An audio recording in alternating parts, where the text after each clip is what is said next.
There is a version of you that says things you immediately regret. That version fires back before thinking. It raises its voice when it should stay calm. It goes cold when it should stay open. It says the one sentence that does the most damage and then spends days wishing it could take it back. And what is devastating about that version of you is that it does not feel like a choice. It feels automatic. It feels like the only thing that was possible in that moment. Like you had no say in what came out. But here is the truth. You did have a say. You just did not know how to use it. There is another version of you, one that takes the same provocation, the same frustration, the same sting of criticism or rejection, and instead of exploding or collapsing, pauses, breathes, thinks, and then speaks from a place of clarity instead of chaos. That version of you does not just survive difficult moments, it commands them. It earns respect in them. It builds trust through them, even when everything around is tense and charged and difficult. The distance between those two versions of you is not talent. It is not personality. It is not something you either have or you do not. It is a skill, a trainable, learnable, deeply human skill called emotional intelligence. And more specifically, it is the ability to stop reacting and start responding.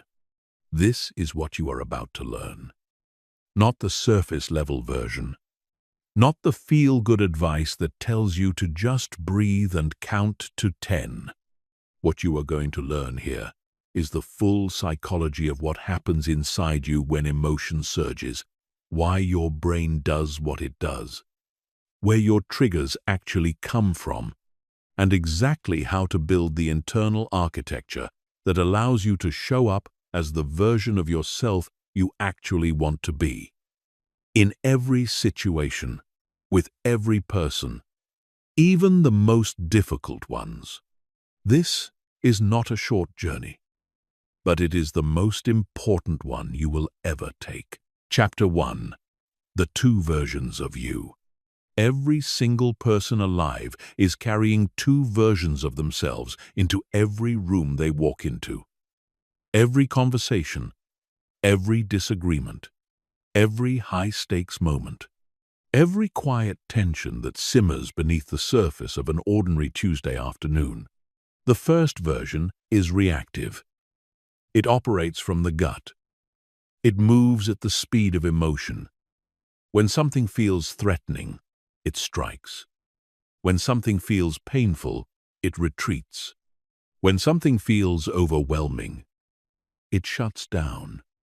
This version of you has been running on autopilot for most of your life.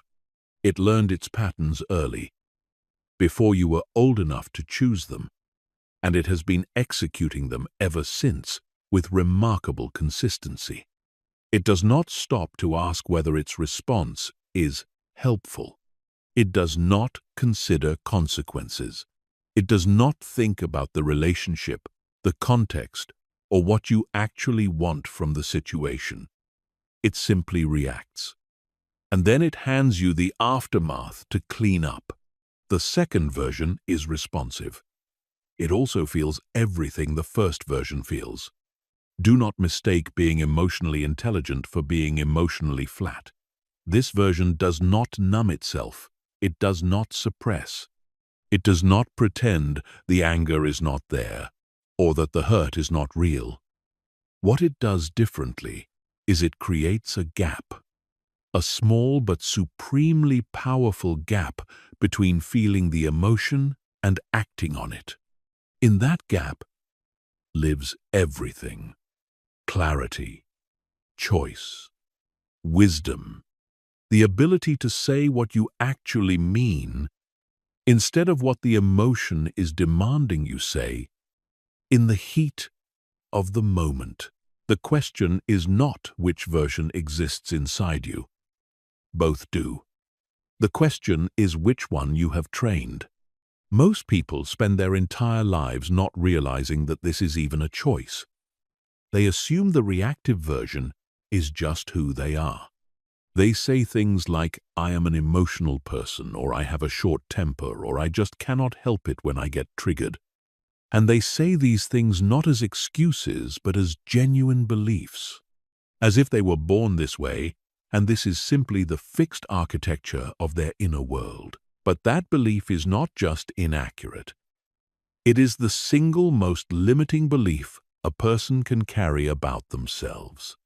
Because the moment you accept that you cannot help how you react, you surrender your most powerful human capacity, which is the capacity to choose. Viktor Frankl, the Austrian psychiatrist who survived Nazi concentration camps, wrote something that has echoed through the decades since and will continue to echo for as long as human beings struggle with this question. He wrote that between stimulus and response there is a space, and in that space is our power to choose our response. And in our response lies our growth and our freedom. That space, that is what emotional intelligence is built inside. And you can learn to find it. You can learn to widen it. You can learn to live inside it so consistently that the reactive version of you becomes the exception rather than the rule. Think about the last time you reacted in a way you regretted. Not the facts of the situation, but the feeling right after. That tightening in your chest. That voice in your head that said, "Why did I say that?" That sick awareness that something has now shifted in the relationship and you are the one who shifted it in the wrong direction. That moment of regret is incredibly important because it tells you something. It tells you that somewhere inside you there is a standard. There is a version of yourself that you know you are capable of being. And the distance between who you were in that moment and who you know you can be is the exact distance this work is designed to close. The reactive version of you is not your enemy. It is a survival mechanism. It developed for a reason. It kept you safe, or at least what your nervous system interpreted as safe, in moments when you were younger, more vulnerable, and had fewer tools. The problem is, it never got the update. It is still running the same operating system it was running when you were a child, navigating an environment you had no control over. And now you are an adult, in a world that requires something more sophisticated, something more intentional, something more powerful. The responsive version of you is not some perfect, emotionless robot. It is warm. It is real. It is deeply human. It cries when it needs to. It gets angry when something is genuinely unjust. It feels joy and grief and fear and love with full intensity. But it does not let those feelings run the show without permission. It invites them in, listens to what they are trying to say, and then decides, consciously and deliberately, how to act on the information they are providing. That is the version of you that we are going to build.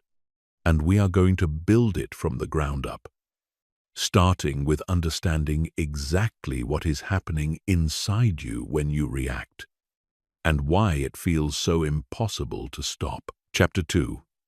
What reacting really is. To stop doing something, you first have to understand it. Not just on the surface, not just that it happens, but where it comes from, why it happens with such speed, and why it feels so completely out of your control even when part of you is watching yourself do it and wishing you could stop. Reacting, in the emotional sense, is not a character flaw. It is biology. It is the result of systems in your brain and body that evolved over hundreds of thousands of years for a purpose that was extraordinarily useful in one world and extraordinarily costly in another. Here is what is actually happening when you react. Your brain has a part of it called the amygdala.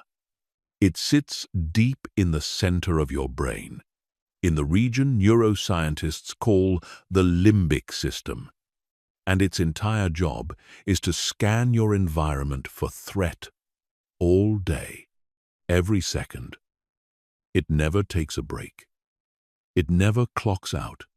It is constantly reading the signals coming in from your senses, from your memories, from the tone of someone's voice or the expression on their face, and it is making one continuous, rapid, unconscious assessment. Is this safe or is this dangerous? When the amygdala decides that something is dangerous, it does not send a polite memo to your rational mind asking for a second opinion. It fires. Immediately, it sends a signal to your body to mobilize, and within milliseconds, hormones flood your system. Cortisol, adrenaline, your heart rate increases, your muscles tense, your breathing changes, your attention narrows to a laser focus on the perceived threat, and your prefrontal cortex, the part of the brain responsible for logical reasoning, long-term thinking, empathy, and impulse control, gets effectively taken offline. Not completely, but significantly. Its resources are redirected, because in a survival situation, you do not need nuance, you need speed. This is the response that kept your ancestors alive on the African savanna when a predator appeared at the edge of the clearing. The amygdala saw the threat, the body mobilized, and there was no time to sit and rationally consider the best response. You ran, you fought, or you froze. And whichever one you did, it was the right call, because it kept you breathing. The problem is that your amygdala does not know the difference between a lion and a harsh email from your boss. It does not distinguish between physical danger and social threat. It cannot tell the difference between someone genuinely trying to harm you and someone who said something thoughtless at dinner. What it can do is detect anything that feels like a threat. And what feels like a threat is built almost entirely on your personal history, your past experiences, your old wounds, the patterns your nervous system learned a long time ago about what to be afraid of. This is why you can have two people in the exact same room, hearing the exact same words from the exact same person, and one of them barely registers it while the other feels a surge of anger or hurt, so intense it is physically uncomfortable.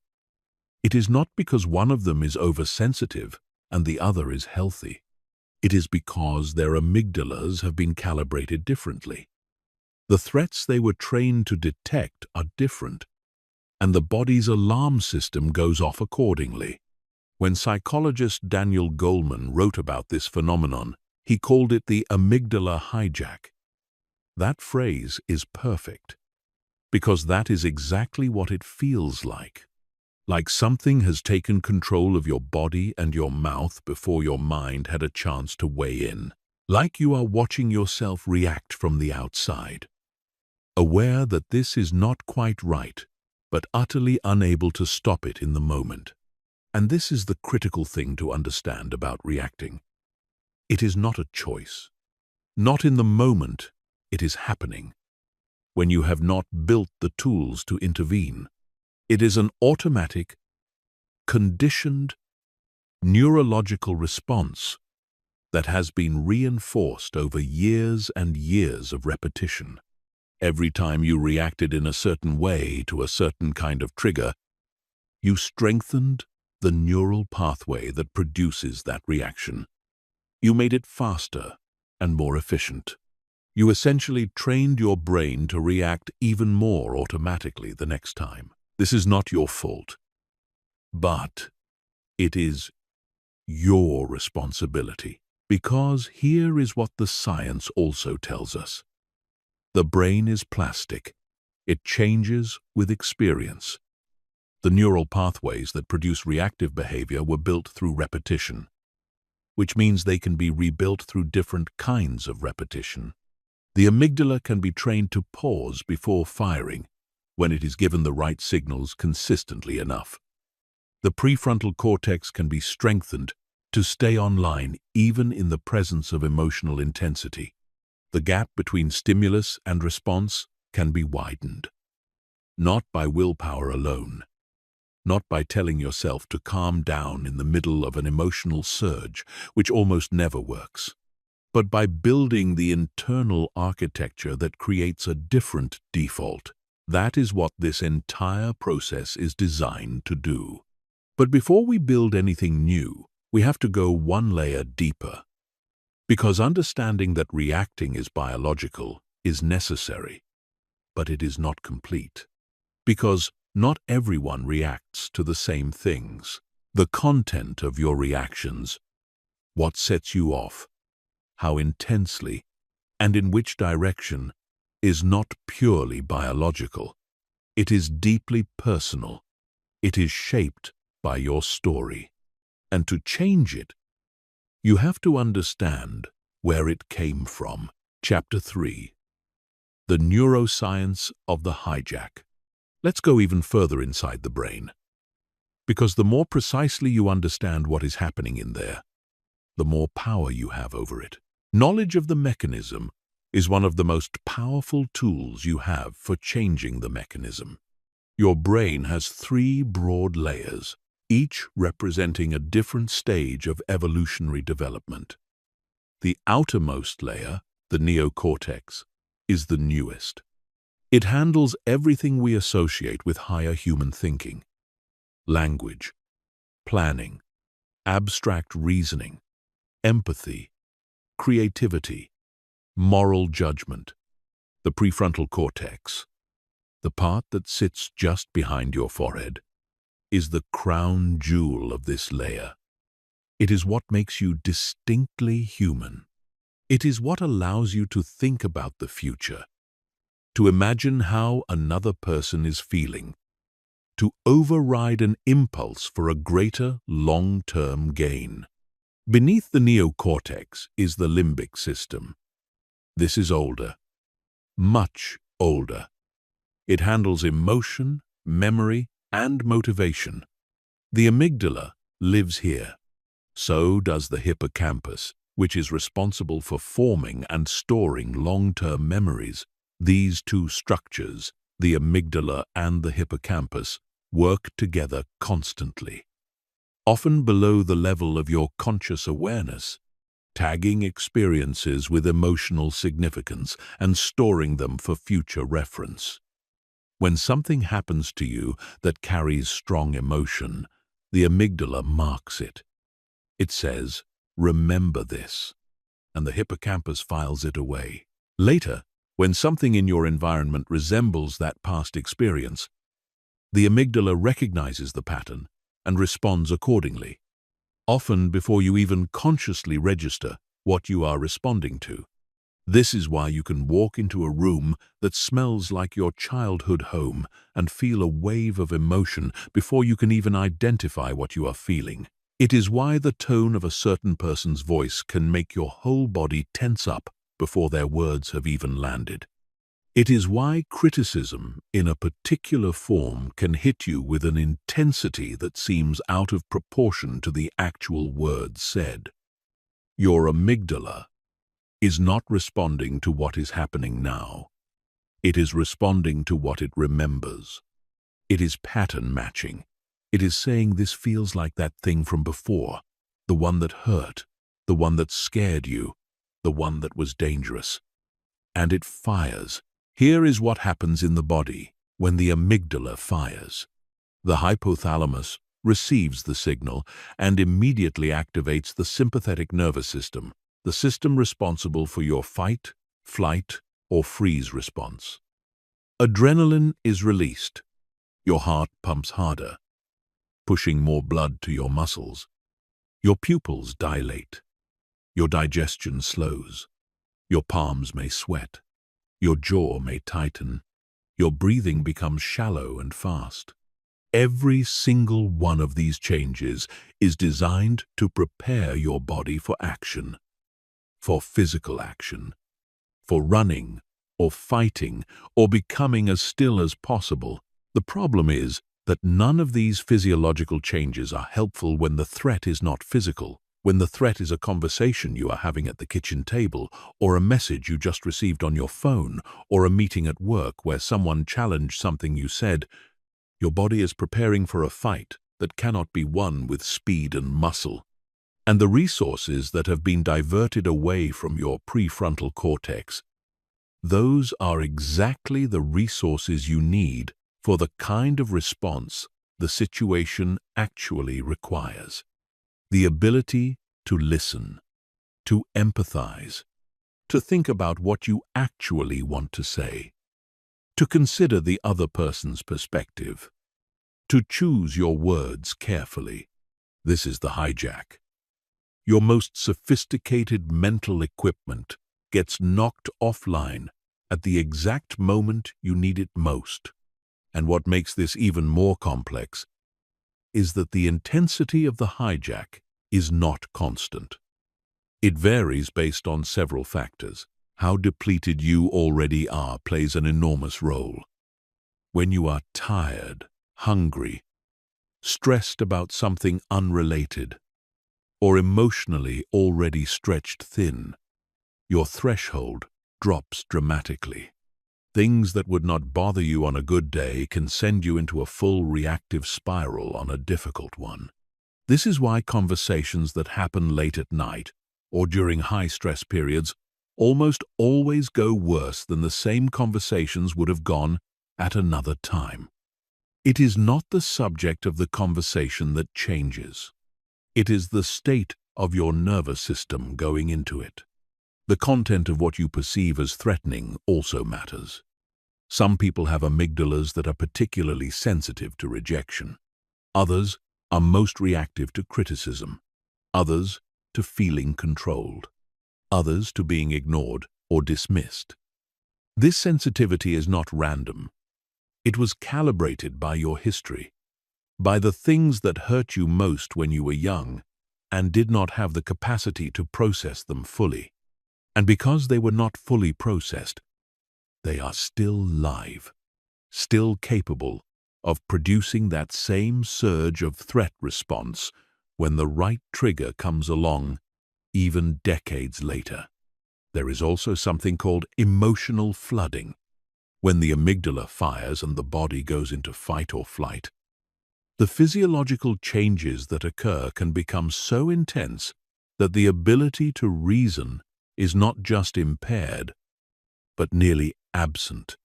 Research by relationship psychologist John Gottman found that when a person's heart rate climbs above a certain threshold during conflict, their capacity for constructive communication essentially collapses. They become physiologically flooded.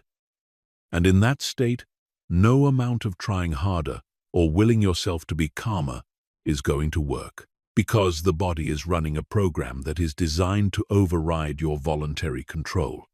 This is why the common advice to just think before you speak is so deeply insufficient. Thinking requires a functioning prefrontal cortex. And if you are flooded, your prefrontal cortex is not available for that kind of thinking. The real work of emotional intelligence happens before the flood. It happens in the training, in the daily practices, in the gradual rewiring of your nervous system that makes you less likely to flood in the first place, and that gives you more access to your rational mind even when you do. Understanding this is not about giving yourself an excuse.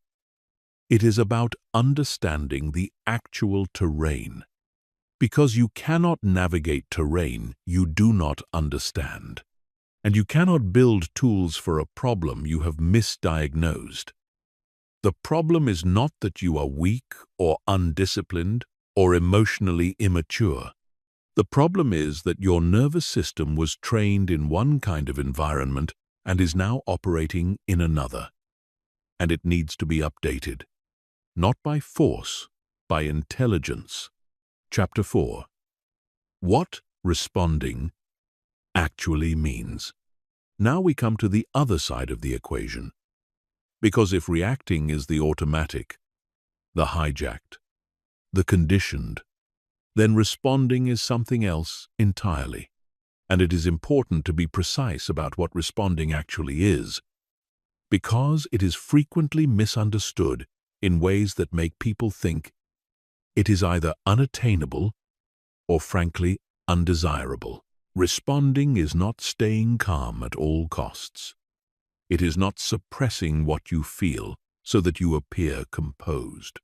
It is not swallowing your anger or your hurt and putting on a pleasant face while the emotion eats at you from the inside. That is not regulation. That is repression. And repression is not intelligence. It is a different kind of problem. Responding is not being passive. It is not letting people walk over you. It is not avoiding difficult conversations or refusing to assert yourself because you do not want to seem reactive. There is nothing emotionally intelligent about being a doormat. In fact, genuine emotional intelligence often requires harder, more direct conversations than most people are having, because it has the courage to have them clearly and without unnecessary damage. Responding is not the absence of emotion. It is, in fact, the full and honest presence of emotion, paired with the capacity to choose how you act on it. A person who is responding can feel deep anger and still speak without cruelty, can feel profound hurt and still stay in the room, can feel the urge to shut down and still choose to stay open. That is not suppression. That is something far more sophisticated. It is emotional maturity, and it is available to every human being who is willing to do the work to develop it. So what is responding precisely? Responding is the practice of creating a conscious gap between what you feel and what you do. It is the act of noticing that an emotion has been triggered, acknowledging what that emotion is and what information it is trying to give you, and then making an intentional choice about how to act, rather than letting the emotion make that choice for you. In practical terms, it looks like pausing, but not the kind of pause that feels like white-knuckling through the urge to react. The kind of pause that comes from a nervous system that has been trained to tolerate emotional intensity without immediately discharging it. Viktor Frankl spoke of that space between stimulus and response. Every tool, every practice, every concept in this entire video is designed to help you find that space and live in it. Because in that space, something remarkable becomes possible. You can ask yourself, what is actually happening here? Not what does it feel like is happening, but what is actually happening. You can ask, what do I actually want from this situation? Not what does the part of me that is hurt or scared or angry want, but what do I genuinely want for this relationship, this conversation, this moment? And you can ask, what is the most effective thing I can do right now to move toward that? Those three questions cannot be asked or answered from inside a reactive state. They require a mind that has enough space to think, and they lead to something that pure reaction never can produce, which is a response that actually serves you. Think about what happens when you respond rather than react in a real conflict. Imagine your partner says something that stings. In reactive mode, you snap back. They feel attacked. They snap back harder. You feel more hurt. You say something worse. They withdraw or escalate. And now you are not having the conversation you needed to have. You are in a completely different, far more damaging conversation that neither of you wanted to be in. The original thing that needed to be addressed, the real feeling that was underneath that first sting, never gets heard. Instead, it gets buried under layers of defensive words and wounded pride. Now imagine the same moment, but you catch the sting. You notice the surge in your body. You do not act on it immediately. You take a breath. You let the wave pass just slightly. And you say, I want to talk about this, but I need a second to think about how I want to say it. Or even simpler, that hit me harder than I expected. Can we slow down? The entire trajectory of the conversation changes. Not because you hid what you were feeling, not because you became less honest, but because you chose when and how to express it. And that choice protected both of you.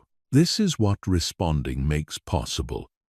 Not better-looking reactions, genuinely different outcomes, different relationships, a different quality of life. There is an important distinction to make here about the time it takes. Responding does sometimes require slowing down. Not always. With practice, the gap becomes faster. It becomes almost instantaneous. Because your nervous system has been so consistently rewired that the pause happens automatically, at a level below conscious effort. But in the beginning, the learning phase, slowing down, is not a weakness. It is the mechanism. Saying, I need a moment, is not avoiding the conversation. It is protecting it. The other thing to understand about responding is that it includes your body. Most people think of emotional regulation as something that happens in the mind, a mental process of talking yourself out of a reaction. But the body is where emotion lives. The surge of adrenaline, the tight chest, the racing heart. These are not just symptoms of emotion. They are the emotion, at least part of it. And you cannot think your way out of a physiological state. You have to work with the body as much as the mind, which is why breath, physical movement, grounding, these are not just relaxation techniques. They are direct interventions in the neurobiology of the reaction. They speak the language the body understands. Responding is a full system process. Mind, body, and habit. And it begins at the root, which is self-awareness. Chapter 5. Self-awareness. The foundation of everything. You cannot change what you cannot see. This is one of those statements that sounds obvious the first time you hear it. But the more you sit with it, the more you realize how radical its implications actually are. Because if it is true, and it is, then the entire project of emotional intelligence begins not with learning techniques for staying calm or strategies for difficult conversations, but with something far more fundamental, the ability to see yourself clearly, to observe your own inner world with honesty, precision, and without the kind of defensiveness that causes most people to look away from the very things they most need to see.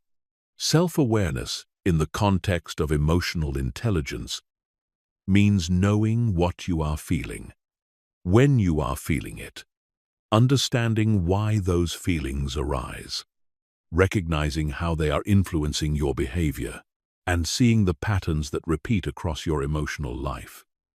It is not a one-time insight.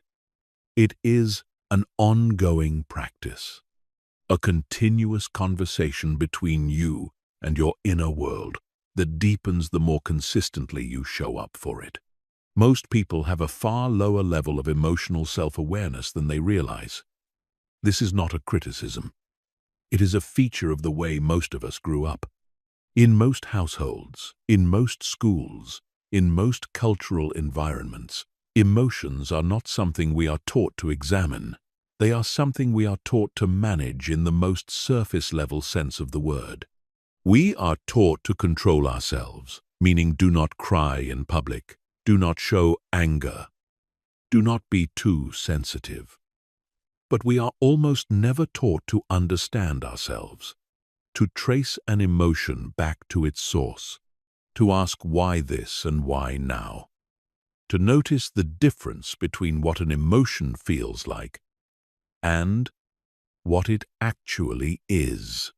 The result is that most people walk around carrying an enormous amount of emotional experience that they have never actually processed. They feel things intensely, regularly, often in confusing and contradictory ways. But they cannot name what they are feeling with precision. They cannot locate where in their body the feeling lives. They cannot explain what triggered it, or trace it back to the belief, or the wound, or the unmet need that is actually generating it. They just feel it. And then they either act on it or suppress it, because those are the only two tools they have. Self-awareness gives you a third option. It gives you the ability to witness, to stand inside your experience and observe it at the same time. To be the one who is feeling the frustration and simultaneously the one who is noticing that frustration is present, getting curious about it rather than being controlled by it. This witnessing capacity is what creates the gap between stimulus and response that we talked about in the last chapter. You cannot pause what you cannot see. If you are not aware that an emotion has arisen, you are not in a position to make a choice about how to act on it. The reaction simply happens because there was no moment of awareness in which choice became possible. But the moment you can say to yourself, I notice I'm getting angry, or I feel something tightening in my chest, or there is an urge in me right now to say something sharp, in that moment, you are no longer purely inside the reaction. You are observing it. And observation is the beginning of choice. How do you develop self-awareness? It begins with slowing down, which in the modern world requires a genuine countercultural commitment, because everything around you is designed to speed you up, to keep your attention moving constantly from one stimulus to the next, never pausing long enough to look inward. The first and most powerful practice for building self-awareness is reflection. Specifically, the daily habit of sitting with your emotional experience and examining it honestly. Journaling is one of the most effective tools ever identified for this purpose. Not journaling as a diary of events, but journaling as an act of emotional excavation.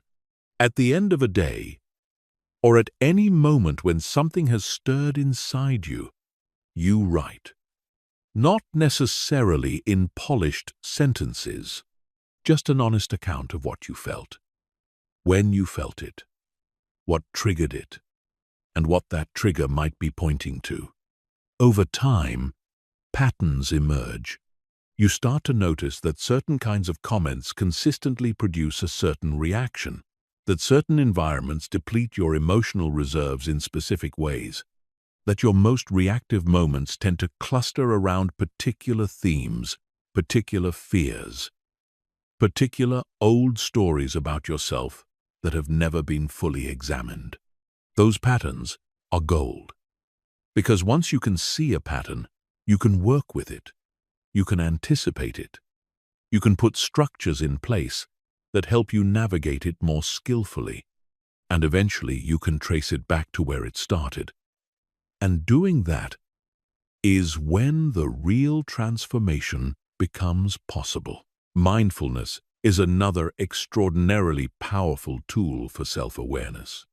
Not in the abstract, New Age sense, but in the precise, psychological sense of training your attention to stay in the present moment and to observe what is arising without immediately judging or acting on it. When you practice mindfulness consistently, whether through formal meditation or through simpler practices of present moment attention throughout the day, you gradually build what psychologists call metacognition, the ability to think about your thinking, to observe your emotional states with something like detachment, without those states losing their authenticity. You feel the anger, but you also note that anger is present, as if from a slight distance. And in that slight distance, everything changes. Emotional check-ins throughout the day are another simple but deeply effective practice. Several times a day, you pause, even for 30 seconds, and you ask yourself a genuine question. What am I feeling right now? Not what should I be feeling, or what am I thinking, but what is actually present emotionally in this moment. You name it as precisely as you can, not just bad or fine, but something more specific.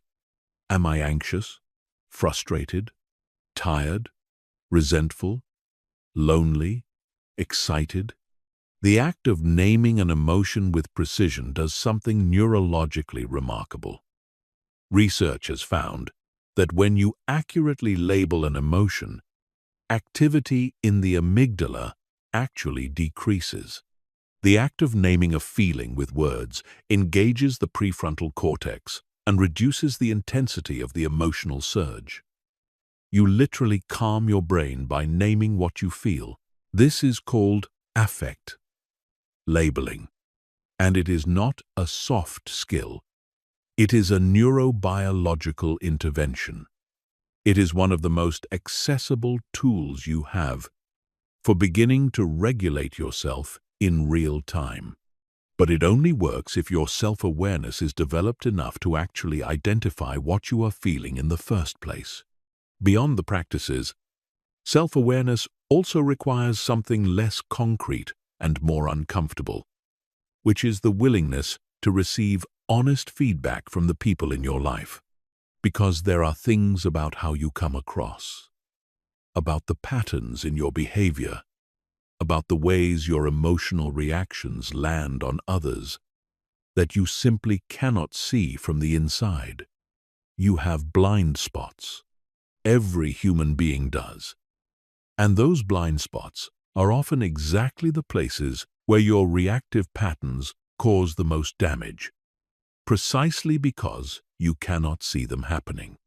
This is where trusted relationships become one of the most powerful tools for self-development, not just therapy, though therapy is enormously valuable for this, but any relationship where honesty is safe, where someone can tell you that you get defensive when you receive criticism, or that you go very quiet in a way that feels punishing to others when you are hurt, or that your tone changes in a way that people find intimidating when you are stressed. These are not comfortable things to hear, but they are priceless, because they show you the parts of your emotional landscape that you cannot navigate by yourself, simply because you cannot see them. Self-awareness is not a destination. It is a discipline, and like all disciplines, it compounds over time. The longer you practice it, the more access you have to your own interior world. The more precisely you can see what is happening inside you, the more choice you have about what to do with it. And the more choice you have, the more you become the author of your own responses rather than the passenger in your own reactions. Everything else in this journey, the trigger work, the nervous system tools, the empathy practices, the real-life applications, all of it is built on this foundation. Without self-awareness, the best techniques in the world are like sophisticated instruments in the hands of someone who has never learned to play. They do not make music. They make noise. With self-awareness, even the simplest tools become transformative, because you are finally awake to what you are working with. And once you are awake, you can begin to change things that have felt unchangeable for your entire life. Chapter 6. Mapping your emotional triggers. There is a very specific feeling that comes right before a reaction. A tightening somewhere in the body.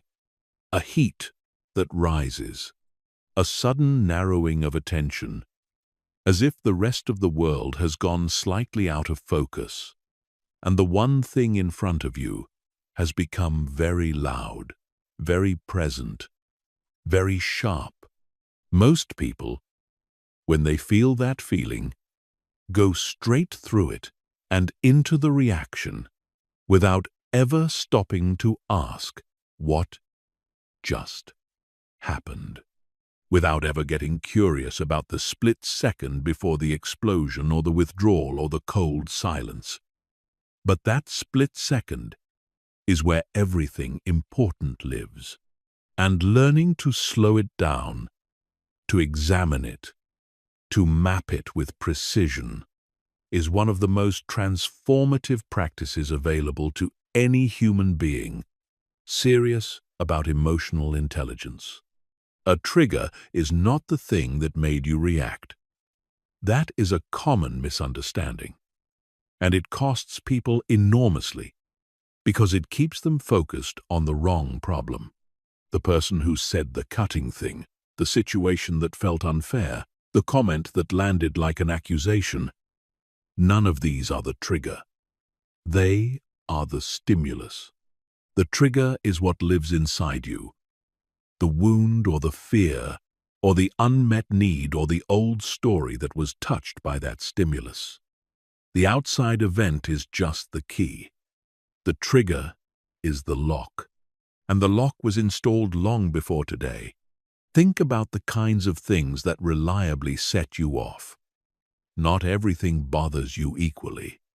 A particular tone of voice might do it. Being ignored or dismissed might do it. Being criticized in front of others. Feeling controlled. Not being taken seriously. Having your loyalty questioned. Feeling like you are being left out. Being compared unfavorably to someone else. Having your work or your effort go unacknowledged. Each of these rings true for some people and leaves others completely unmoved. The ones that ring true for you are your triggers, and they are personal, specific, and deeply rooted in your history. This is the thing about triggers that most people never examine.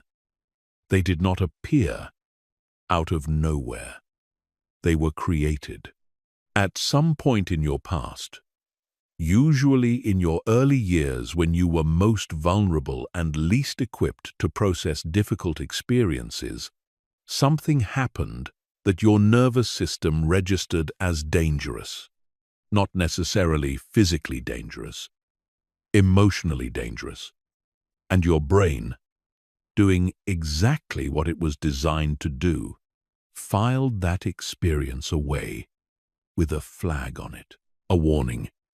If something like this happens again, mobilize. Protect yourself. Do not let this happen again. The problem is that the flag does not expire, and the system that activates when the flag is raised is not very good at distinguishing between then and now. So when something in your present life resembles the original wound, even loosely, even partially, the alarm fires as though the original threat is back. The adult sitting in a meeting who feels a surge of shame when their idea is dismissed is not actually responding to that meeting. They are responding to every classroom moment in childhood when they raised their hand and were made to feel foolish. The partner who goes completely cold and withdraws when they feel criticized is not really responding to what was just said. They are responding to years of being in an environment where criticism was the precursor to something worse. The employee who becomes instantly defensive when their manager questions their work is not responding to the question. They are responding to a lifetime of having their worth feel conditional on their performance. None of these people are overreacting, not in the sense of being irrational. They are responding with the emotional logic of their own history, which makes perfect sense.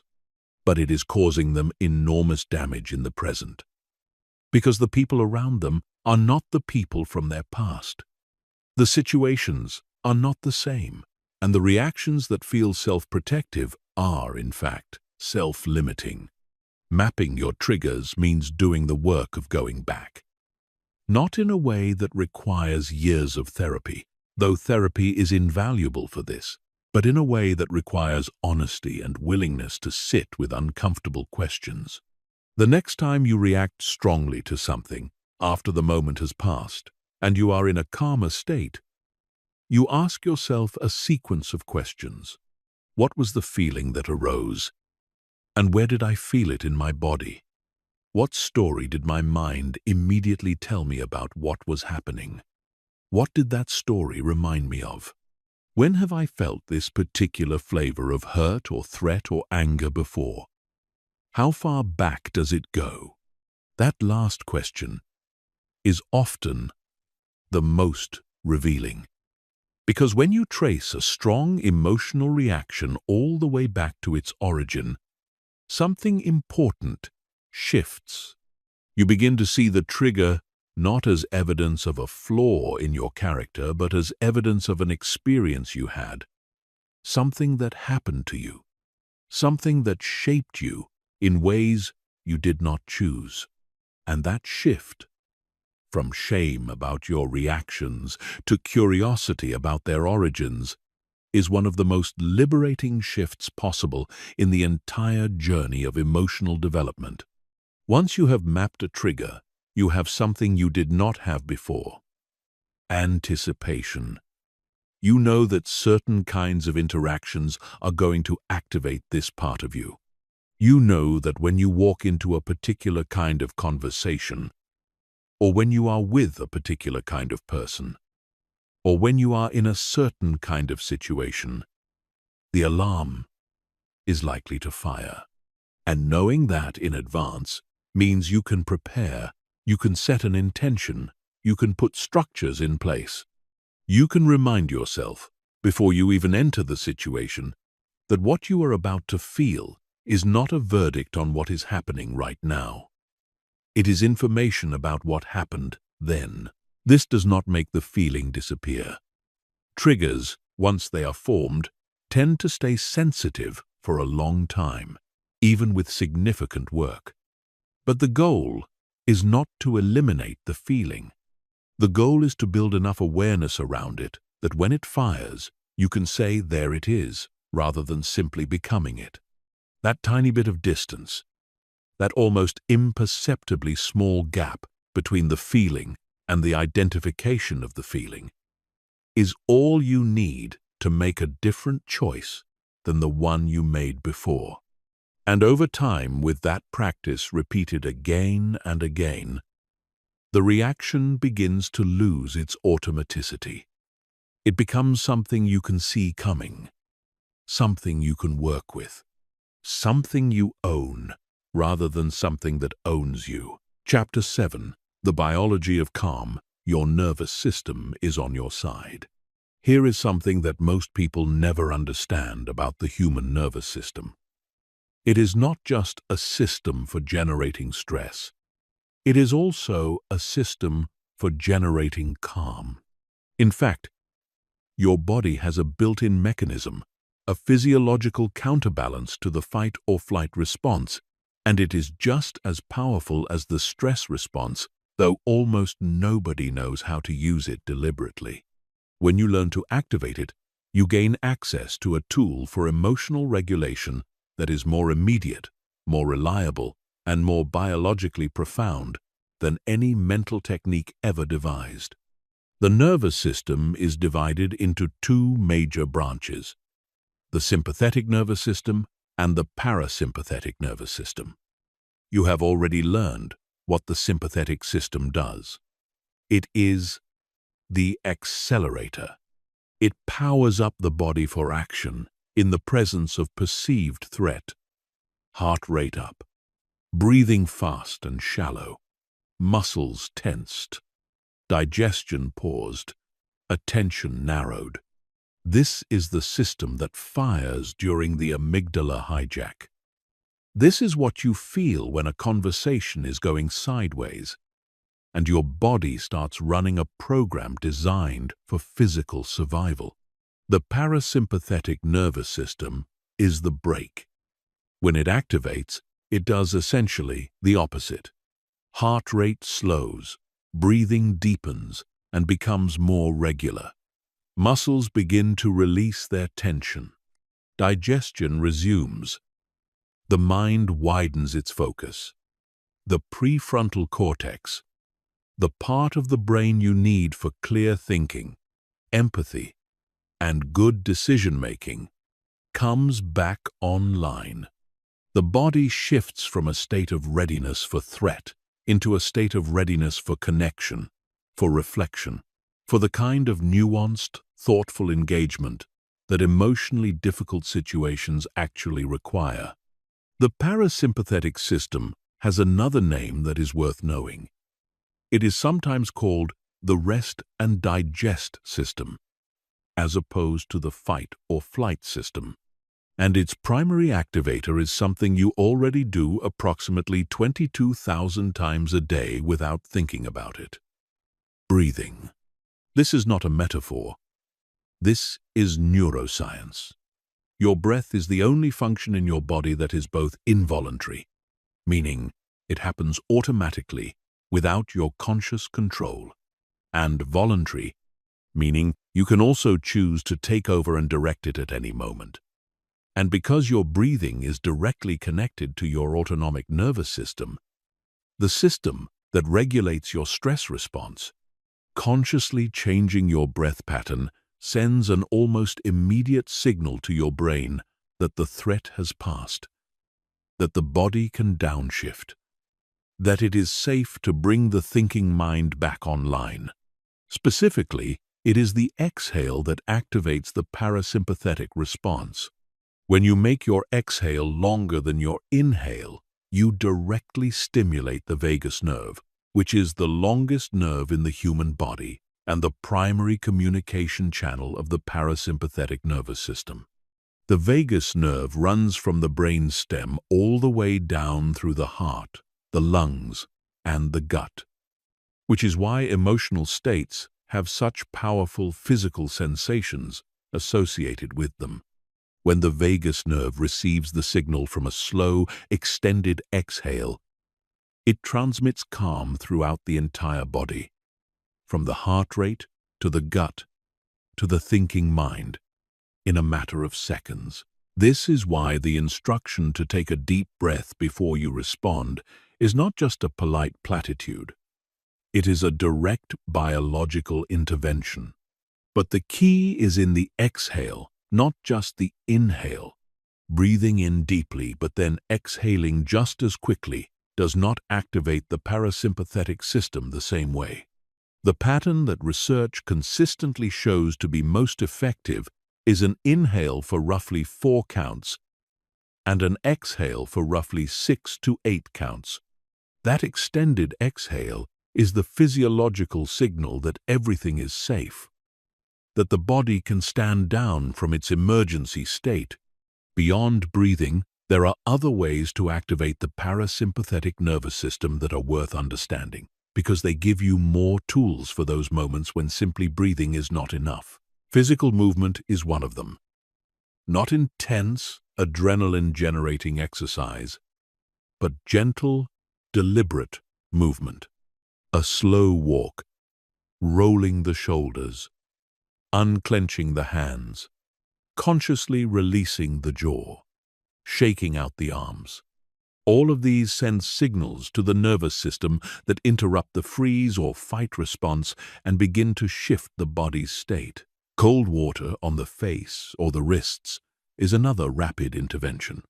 The diving reflex, which is an ancient physiological mechanism shared by all mammals, is triggered by cold water on the face, and it dramatically slows the heart rate within seconds. It is uncomfortable in the moment, but extraordinarily effective for breaking through a state of emotional flooding when nothing else is accessible.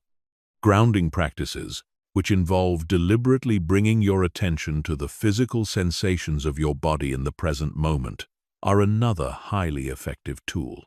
The simple act of feeling your feet flat on the floor, noticing the weight of your body in the chair, pressing your palms against a cool surface, or focusing on 5 things you can see right now, all of these interrupt the brain's tendency to spiral into threat-based thinking by anchoring your attention to sensory reality, to what is actually happening in the physical world right now, rather than the story the amygdala is telling you about what the situation means. What all of these tools have in common is that they work with the body rather than against it. They are not about using willpower to override what you are feeling. They are about communicating with your nervous system in its own language, the language of physiology, and giving it the signals it needs to shift states. And the remarkable thing about this is that once your body has shifted, once the parasympathetic system is engaged, and the physiological storm has begun to subside, the thoughts follow. The mental clarity that was unavailable at the height of the reaction begins to return. The empathy that was crowded out by the amygdala's alarm becomes accessible again. The prefrontal cortex comes back to work. The reason this matters so profoundly for the practice of responding rather than reacting is that you cannot think your way into a calm state from inside a stress response. But you can breathe your way there. You can move your way there. You can ground your way there. The body leads and the mind follows. And once the mind is back, once that thinking, empathizing, choosing part of you is online again, you are no longer at the mercy of the hijack. You are back in the driver's seat. And from there, a genuine response, one that reflects your values and your actual intentions, becomes possible again. Chapter 8. The pause, the most powerful moment you will ever own. If there is one skill at the center of everything we are discussing, one practice that sits at the intersection of neuroscience and emotional intelligence, and the most practical human psychology, it is the pause. Not the pause as a social nicety, not the pause as a performance of self-control, but the pause as a genuine, deliberate, biologically informed act of choosing your next moment rather than being dragged into it by the momentum of your emotional state. The pause is the space Viktor Frankl was describing. It is what lives between stimulus and response, and it is almost infinitely expandable. It can last a breath, a second, a minute, an hour, a day. The length of the pause is not as important as the quality of what happens inside it. Because the pause is not just an absence of action. It is a presence of awareness. It is the moment in which you shift from being inside the experience to also being the witness of it. And that shift changes everything. Most people, when they hear about the concept of pausing before reacting, imagine a kind of grinding halt, a laborious effort to stop themselves mid-motion, something that requires enormous willpower, and that probably still won't work in the heat of the moment. And if the pause were only that, a conscious braking mechanism, they would be right to be skeptical. Willpower is finite. It depletes under stress exactly when you need it most. A pause that depends entirely on willpower is fragile, and fragile tools fail in high-stakes situations. But the pause we are talking about is not built on willpower. It is built on a trained nervous system, on a habit of awareness that has been cultivated over time until it becomes something close to automatic, a new default that runs beneath the level of effortful control. When you have consistently practiced the kind of self-awareness discussed in an earlier chapter, when you have learned to notice your emotional states with precision, when you have used breathing and grounding to develop a relationship with your parasympathetic nervous system, the pause begins to emerge organically. Not as something you force yourself to do, but as something your nervous system has learned to reach for, because it has experienced enough times that what comes after the pause is better than what comes without it. There is a physical sensation associated with a genuine pause that is worth describing, because once you know what to look for, you can begin to practice accessing it deliberately. It is the feeling of being slightly outside of the situation, even while you are still in it. Not detached, not cold, not indifferent to what is happening, but not entirely swept up in it either. It is the sensation of watching yourself, as if from a very small but meaningful distance, while still being fully present. Athletes sometimes describe something similar as being in the zone. Performers talk about it as the difference between being lost in the performance and being fully present in it. In emotional regulation, it is the feeling of being real and responding simultaneously, rather than just reacting. What does the pause actually look like in practice? It looks different depending on the situation and the person. In some moments, it is literally one slow breath before speaking, that single conscious inhale and extended exhale that shifts the nervous system just enough to bring more prefrontal cortex online. In other moments, it is an explicit, verbal request, saying, "I want to respond to this thoughtfully. Can I have a moment?" Or saying, "I hear you, I need a few minutes to think about how I want to respond." In more intense situations, it might mean excusing yourself from the room entirely, taking a brief walk, or agreeing to continue the conversation in an hour when both people have had time to regulate. None of these are avoidance. None of these are weakness or people-pleasing or conflict aversion. They are the most sophisticated thing a human being can do in a charged moment, which is to prioritize the quality of the response over the speed of it. In a culture that often values quick comebacks and immediate reactions and the appearance of having it all together in real time, deliberately slowing down can feel exposing. It can feel like a concession, but it is the opposite. The person who pauses is not the one who could not keep up. They are the one who understood that the stakes were high enough to take their time. Inside the pause, several things become possible that are not possible inside the reaction. You can ask yourself what you are actually feeling, not what you are performing, but what is genuinely present emotionally in this moment. You can ask whether your interpretation of the situation is the only possible one, or whether there might be another explanation for what was just said or done. You can ask what you actually want from this interaction, what outcome you are genuinely hoping for, and whether what you are about to say is going to move you toward that outcome or away from it. You can ask whether the intensity of what you are feeling is proportionate to what is actually happening right now, or whether the intensity suggests that an old trigger has been activated. and you are partially responding to something that is not in the room. These questions cannot be asked in the middle of a reaction. The reactive state is too narrow, too fast, too certain of its own interpretation. The pause creates the space in which uncertainty becomes possible, and uncertainty is not weakness. Uncertainty is the precondition for learning, for listening, for changing your mind about what is happening, and therefore changing the entire direction of the interaction. One of the most powerful things about the pause is what it communicates to the other person, even if they are in a reactive state themselves.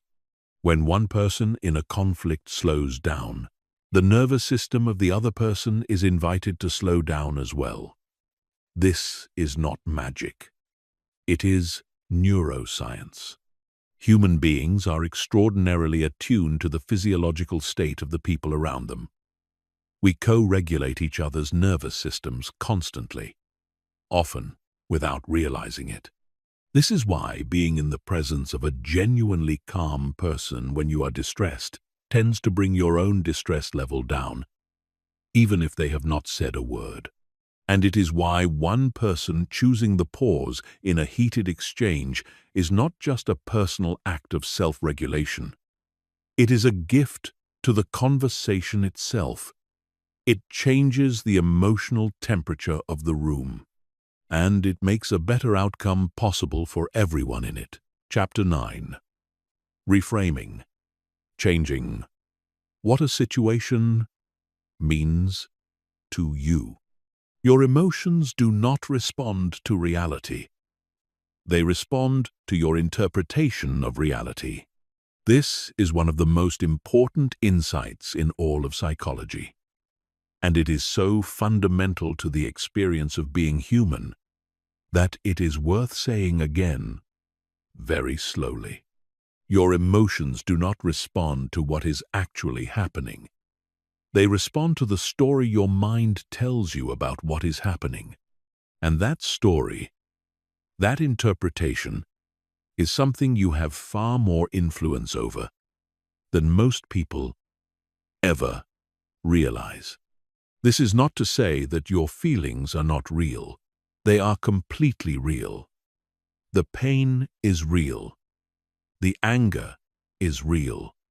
The fear is real.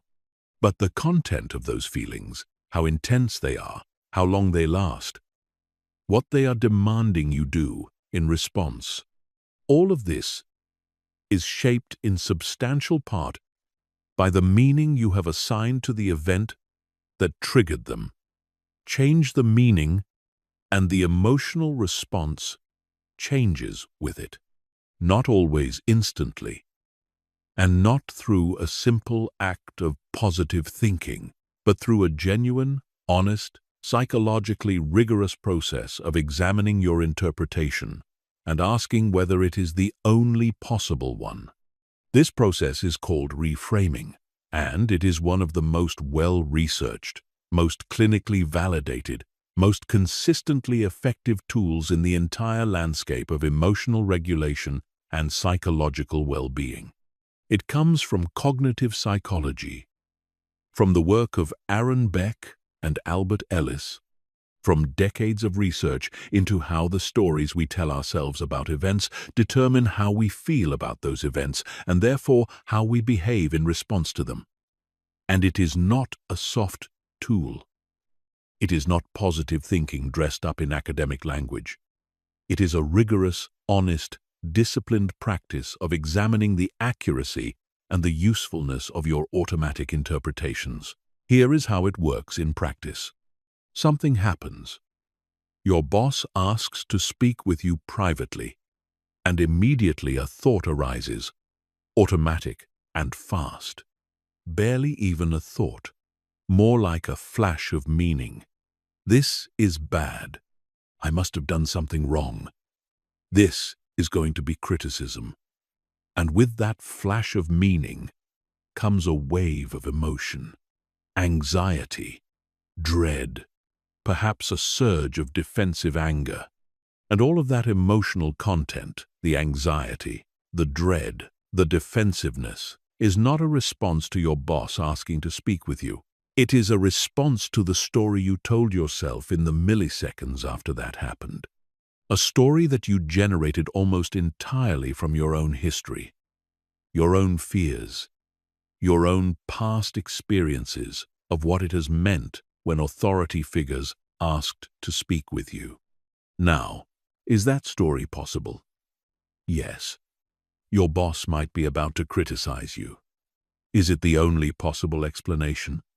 Clearly not.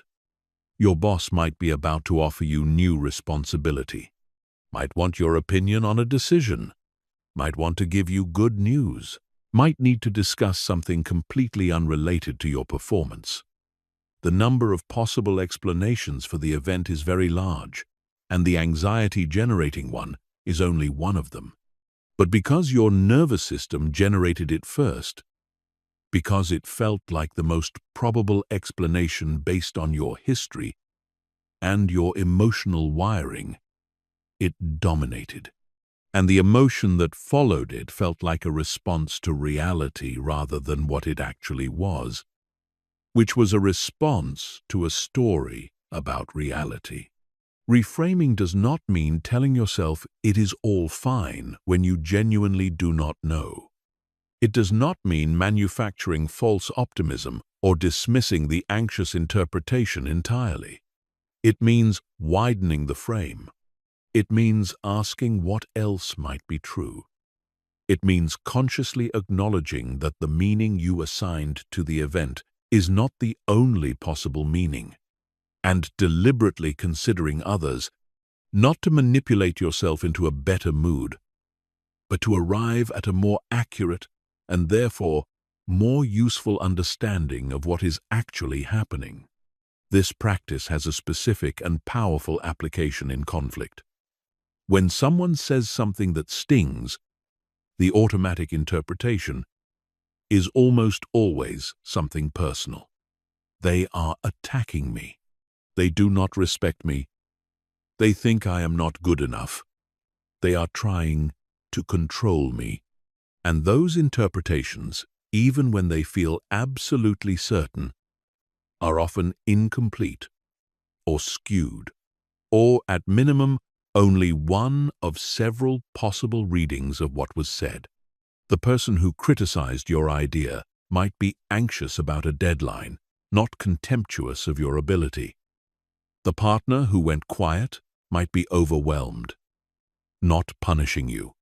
The colleague who did not acknowledge your contribution might have been distracted, not dismissive. This does not mean you should talk yourself out of every difficult feeling. Sometimes criticism is genuinely unfair. Sometimes people do dismiss you. Sometimes the relationship does have a real problem that needs to be addressed. Reframing is not about denying what is happening. It is about ensuring that what you believe is happening is based on evidence rather than assumption, and that before you respond, you have genuinely considered more than one interpretation of the events. The practice of reframing also changes something important over time. When you consistently practice asking what else might be true, you begin to develop what psychologists call cognitive flexibility. The ability to hold multiple interpretations of a situation simultaneously rather than becoming immediately and rigidly locked into the first one. And cognitive flexibility is one of the hallmarks of emotional maturity. It is what allows people to stay curious in conflict rather than becoming defensive.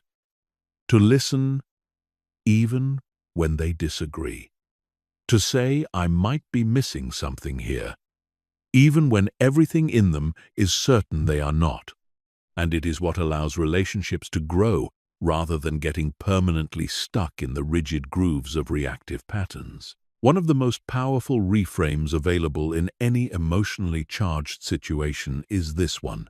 Whatever the other person is doing, however hurtful or frustrating or unjust it might feel, they are doing it from their own pain, their own fear, their own history, their own unmet needs.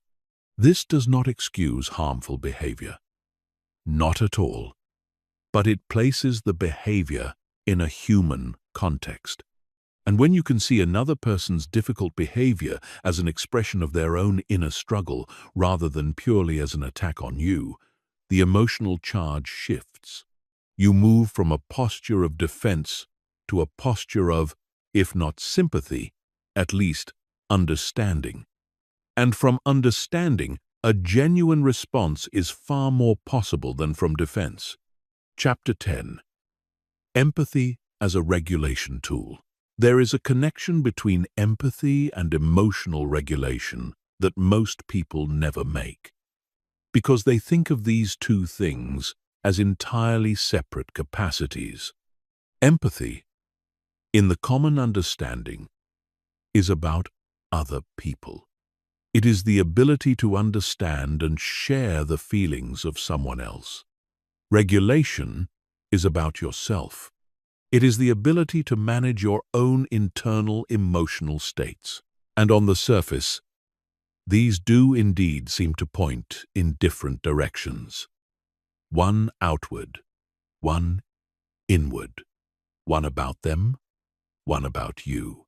But what the psychology of emotional intelligence reveals, when you look deeply enough, is that these two capacities are not separate at all.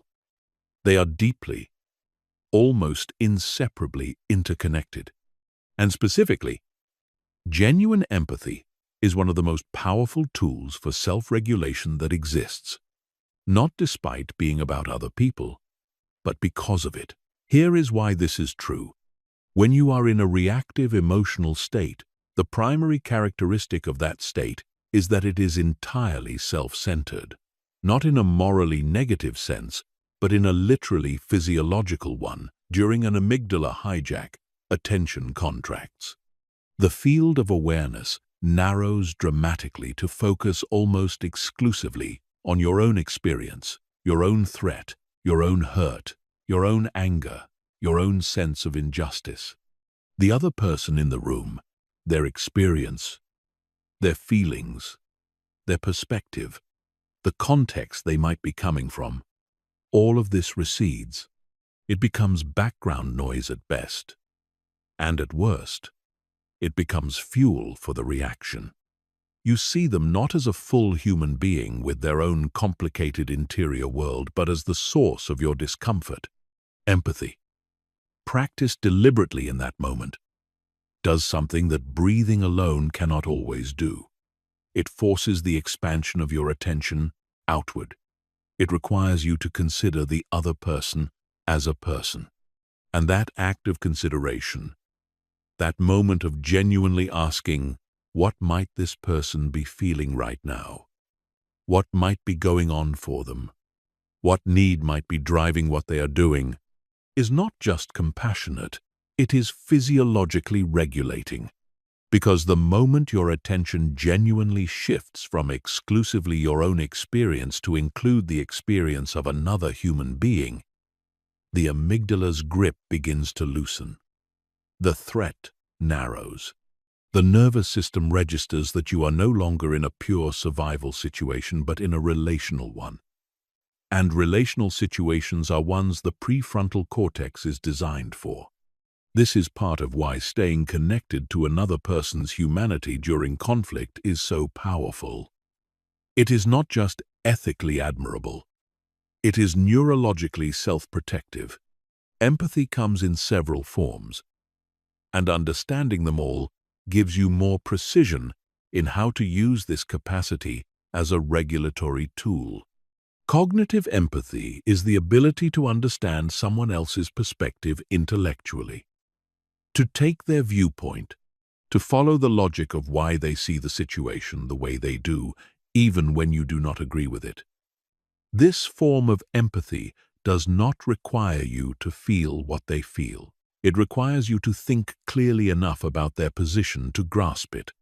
And in a heated moment, cognitive empathy is often the most accessible entry point, because it does not demand that you immediately feel warmth or compassion for someone who has just done something that hurt you. It simply asks you to understand Emotional empathy is the ability to actually feel what another person is feeling, to resonate with their emotional state as if it were also occurring in you. This form of empathy is deeper and more connecting, but it requires a certain degree of your own regulation first. Because if you are flooded with your own emotions, you cannot genuinely feel your way into someone else's experience. This is why self-regulation and empathy are mutually reinforcing. The calmer you are, the more access you have to genuine emotional empathy. And the more you exercise emotional empathy, the more regulated you tend to stay, because it pulls you out of the narrow tunnel of your own reactivity and into the wider space of shared human experience. Compassionate empathy goes one step further still. It is not just understanding or feeling, but the active desire to help, to respond to what the other person is experiencing in a way that is actually useful to them. And compassionate empathy in a difficult conversation means asking yourself, not just what am I feeling, but what does this person actually need right now? Not what do I need to say to defend myself or make my point, but what does the situation call for from me, given what this person is going through? That question, what does this person actually need right now, is one of the most regulating questions you can ask yourself in a charged interaction, because it immediately repositions you. It takes you from a reactive posture, where the implicit question is what is being done to me, to a responsive posture, where the question is what can I do with this?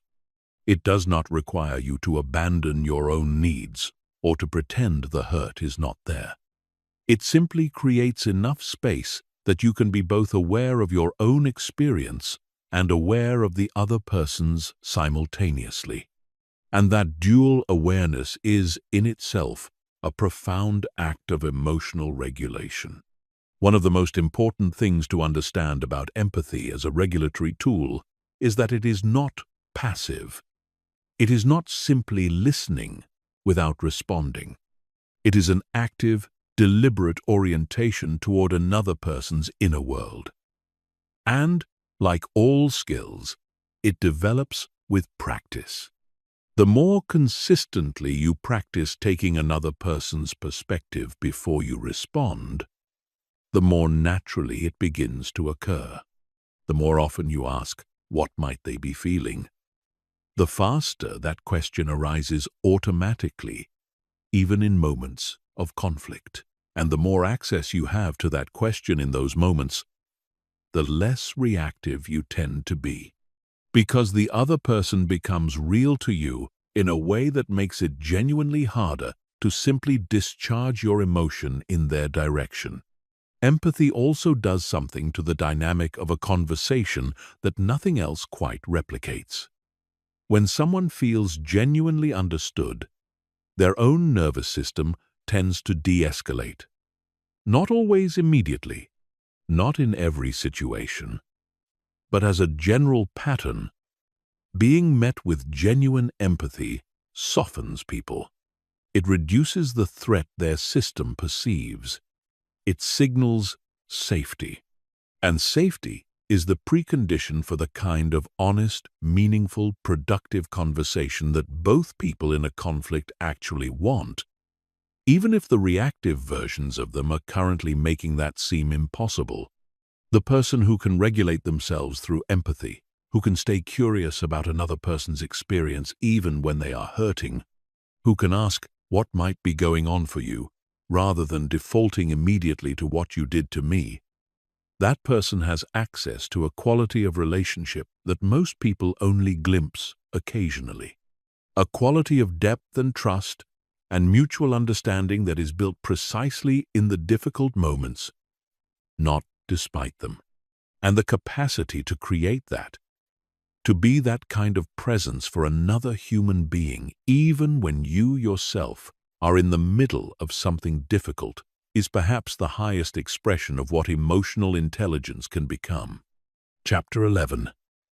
Emotional Regulation at Work. Work is where most people are tested the hardest, not because the stakes are always higher than in personal life, though sometimes they are, but because the professional environment combines two things that make emotional regulation extraordinarily difficult. It asks you to perform at a high level while simultaneously navigating a dense web of other people's personalities, insecurities, ambitions, communication styles, and unspoken needs, all inside a structure where power dynamics shape nearly every interaction. You are expected to be professional, which is often misread as emotionless, while also being effective, which requires the full engagement of your emotional intelligence. It is a contradiction that very few workplaces ever help their people understand, let alone resolve. And the result is that most professional environments are quietly full of people reacting in ways large and small, every single day. Consider what the average workday actually contains from a purely emotional standpoint. A colleague dismisses your idea in a meeting without engaging with it seriously. A manager gives you feedback in a tone that feels more like contempt than guidance. A deadline gets moved up without any acknowledgement of the additional pressure that creates for you and your team. A promotion goes to someone else, and no one offers an explanation. A client responds coldly to something you spent real effort on. A teammate takes credit in a way that feels like it erased your contribution entirely. None of these are catastrophic events in isolation. None of them are the kind of thing most people would describe as a serious problem worth addressing. But each one generates a real emotional response. A flicker of shame, a surge of frustration, a quiet burn of resentment, a dull ache of disappointment. And if those responses are not processed, not acknowledged, and released, they accumulate. They color the next interaction and the one after that, until the emotional backlog is so heavy that something completely ordinary finally triggers a reaction that looks entirely out of proportion to anyone watching, but makes complete sense to the person experiencing it.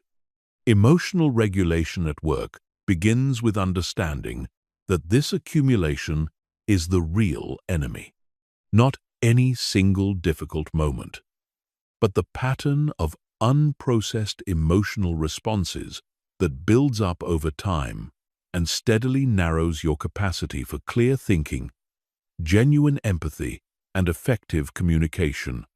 The most important thing you can do in a professional context is not learn to suppress your reactions in any given moment.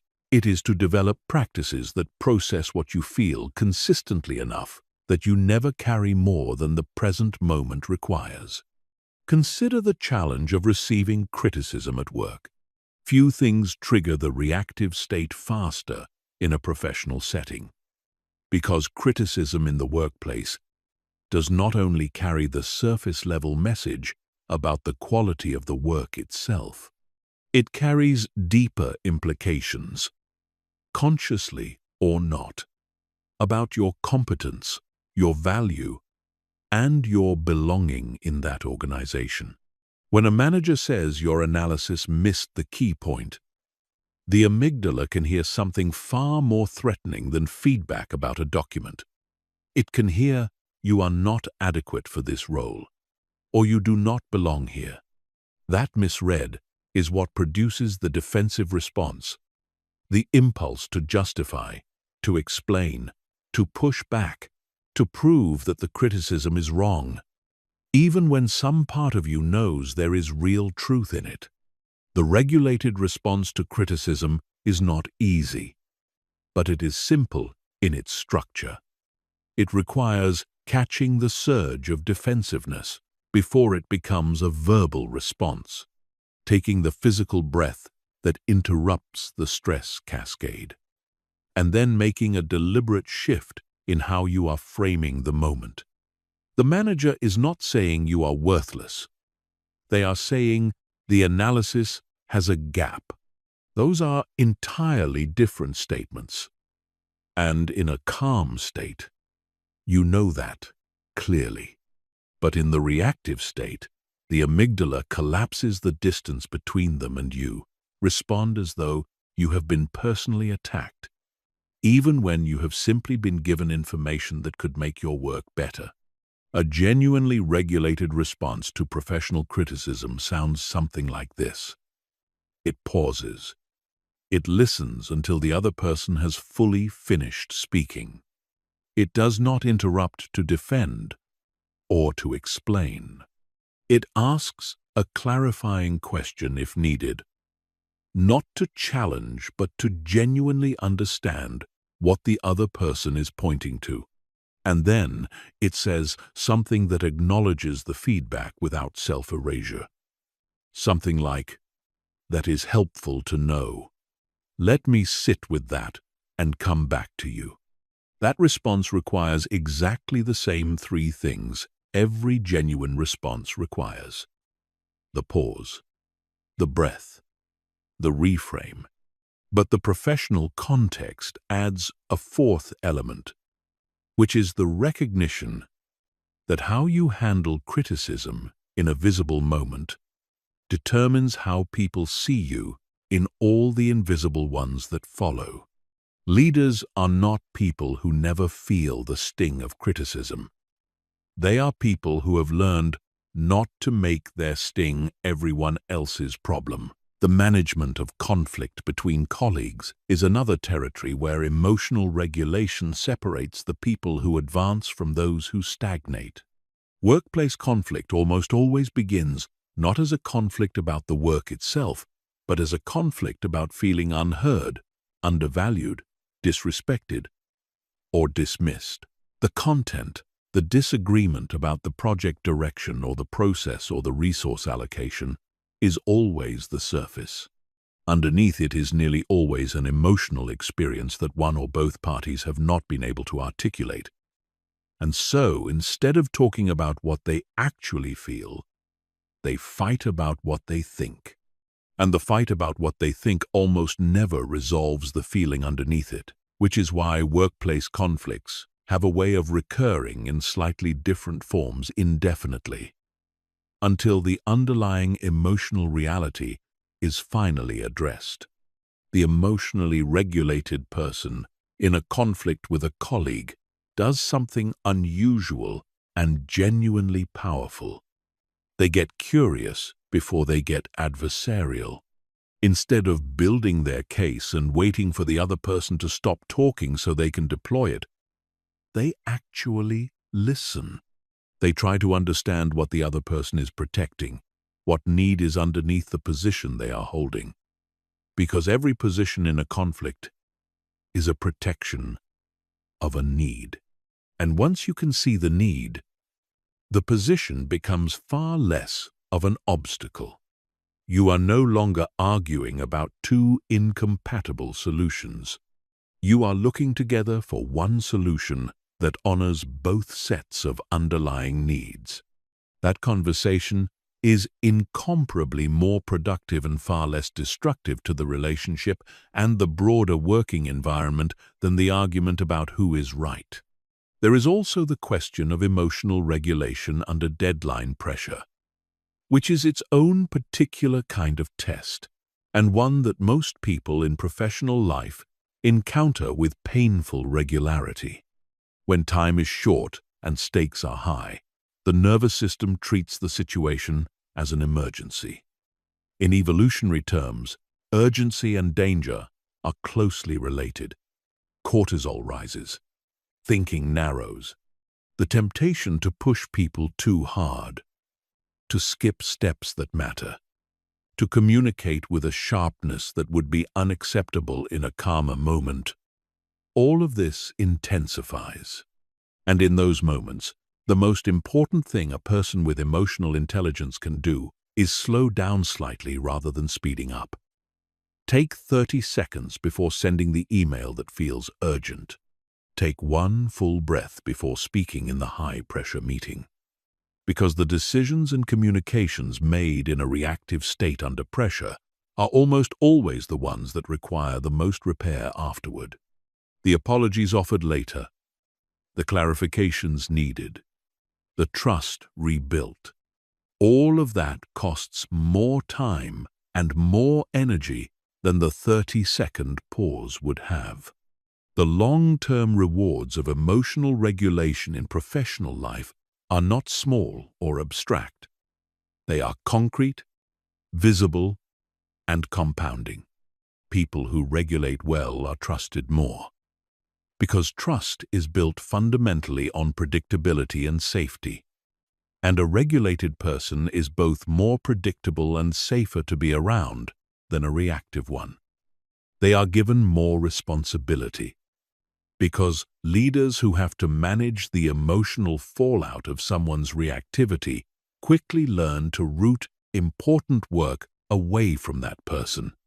They build better professional relationships, which research consistently shows to be the single most powerful driver of long-term career success in nearly every field and context.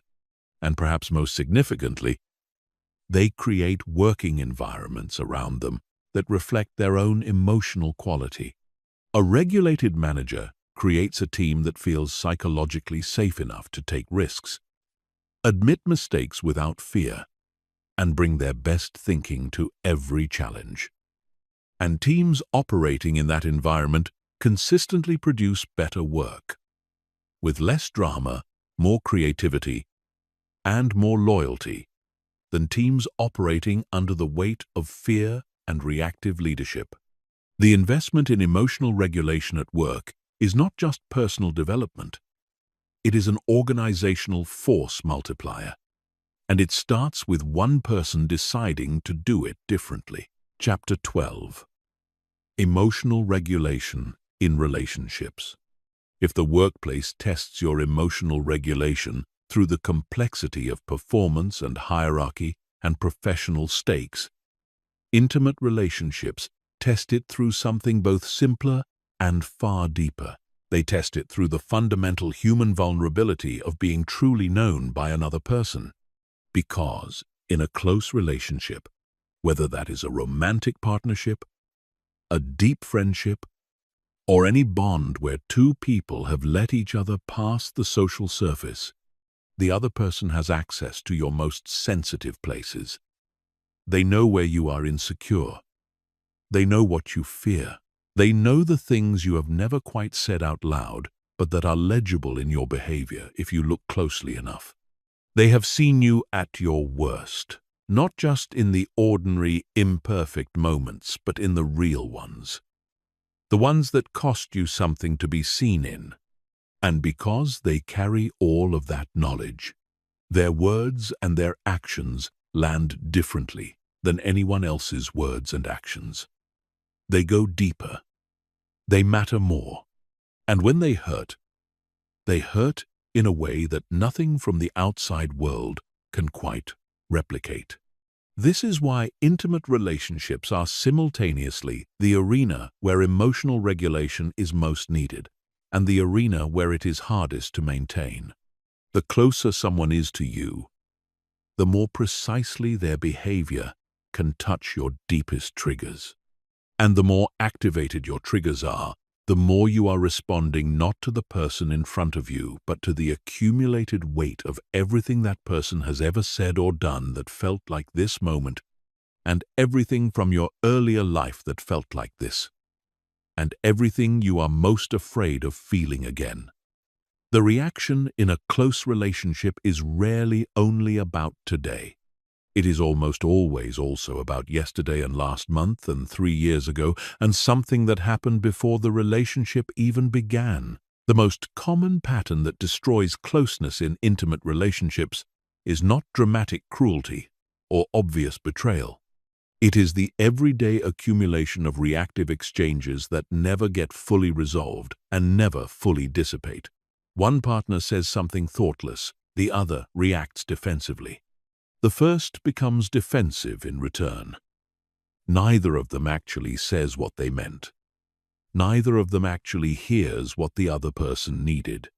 The moment passes, maybe after a tense silence or an apology that does not quite reach the source of the hurt, but the emotional residue of it stays. And the next time something similar happens, there is a little more charge, a little less patience, a little more distance built into the interaction before it even begins. Over time, the reactive pattern becomes the dominant pattern of the relationship, and the two people who once felt profoundly understood by each other begin to feel profoundly alone inside what looks from the outside like a functioning relationship. Emotional regulation in relationships is the practice of interrupting that pattern, not once as a dramatic decision to become a different person, but consistently in the ordinary daily moments where the pattern wants to reassert itself in the small ways that no one would even call a fight, but that erode connection one small withdrawal at a time. One of the most important things to understand about regulating in a close relationship is that the goal is never to win the argument. The goal is always to protect the relationship while honoring the truth, which means honoring your own experience without making it the other person's fault. These two things feel like they are in direct conflict when you are in the reactive state. In a reactive state, the truth feels like it requires being delivered loudly, sharply, immediately, and in a way that leaves the other person with no doubt that they were wrong. But truth delivered that way almost never lands as truth. It lands as attack, and the other person, now in their own reactive state, hears not the content of what you said, but the emotional force behind how you said it. They respond to the force, and now neither of you is having the conversation you needed to have. You are having a completely different conversation that neither of you wanted or agreed to. The regulated approach to truth-telling in a close relationship is slower, softer, and counterintuitively more powerful. It waits for a moment when both people are calm enough to actually hear each other. It begins not with the other person's behavior, but with the speaker's own experience, using what relationship researchers call first-person language. Not, "You never listen to me," which is an accusation that instantly triggers defensiveness in almost any recipient. But when I feel like I am not being heard, something inside me starts to close, and I want so much for us to fix that between us. The difference between those two sentences is not merely stylistic. It is structural. It is the difference between positioning the other person as the problem and positioning the disconnection as the problem, and inviting the other person to be part of the solution. The first sentence creates two sides. The second creates a shared project. This kind of communication requires emotional regulation at the exact moment it is hardest to maintain, which is when you are already hurting. Speaking from genuine hurt without weaponizing it requires you to be simultaneously fully in contact with your own pain and sufficiently regulated not to discharge it at the other person. That is genuinely one of the hardest things a human being can practice. It is the kind of hard that most people would rather avoid by either saying nothing and accumulating resentment, or saying too much and doing damage. They then spend weeks trying to repair. But the relationships that last, the ones that deepen rather than deteriorate over the long arc of time, are built in exactly those difficult moments when one or both people made the harder choice, when they chose the regulated response over the reactive one, not because it was easy, but because they valued the relationship more than they valued the momentary satisfaction of discharging their emotion. Emotional regulation in relationships also means learning to stay present with a partner's difficult emotions without immediately trying to fix them or being activated by them. When someone you love is in distress, it can trigger anxiety in you about your own adequacy, your own responsibility, your own need to make the discomfort stop. And when you react to their emotion by trying to fix it before it has been fully felt, what they experience is not comfort, but a kind of dismissal. They needed to be witnessed. They got a solution.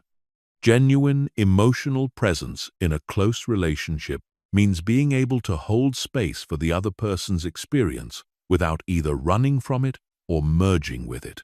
It means offering a regulated, warm, genuinely attentive presence, which is the thing that hurting people need most, and which is only available from someone who has done enough of their own inner work to be truly steady. The relationships that model emotional intelligence in their fullest expression are not relationships without conflict. They have plenty of conflict, because conflict is simply what happens when two different human beings want or feel different things at the same time. And two different human beings always will. But the conflicts are had differently. They are had with a shared commitment to resolution rather than winning. They are had with the understanding that the other person is not the enemy, even when they are the source of the discomfort. They are had and then genuinely finished, without the accumulated resentment and silent scorekeeping that turns individual conflicts into a slow war of attrition. And over time, the consistent practice of regulating through conflict rather than reacting through it builds something that ordinary relationships almost never reach. It builds the particular kind of trust that comes from knowing that even when things are hard between you, the other person is going to stay present, stay honest, and stay committed to finding the way through together. That trust is not built in the easy moments.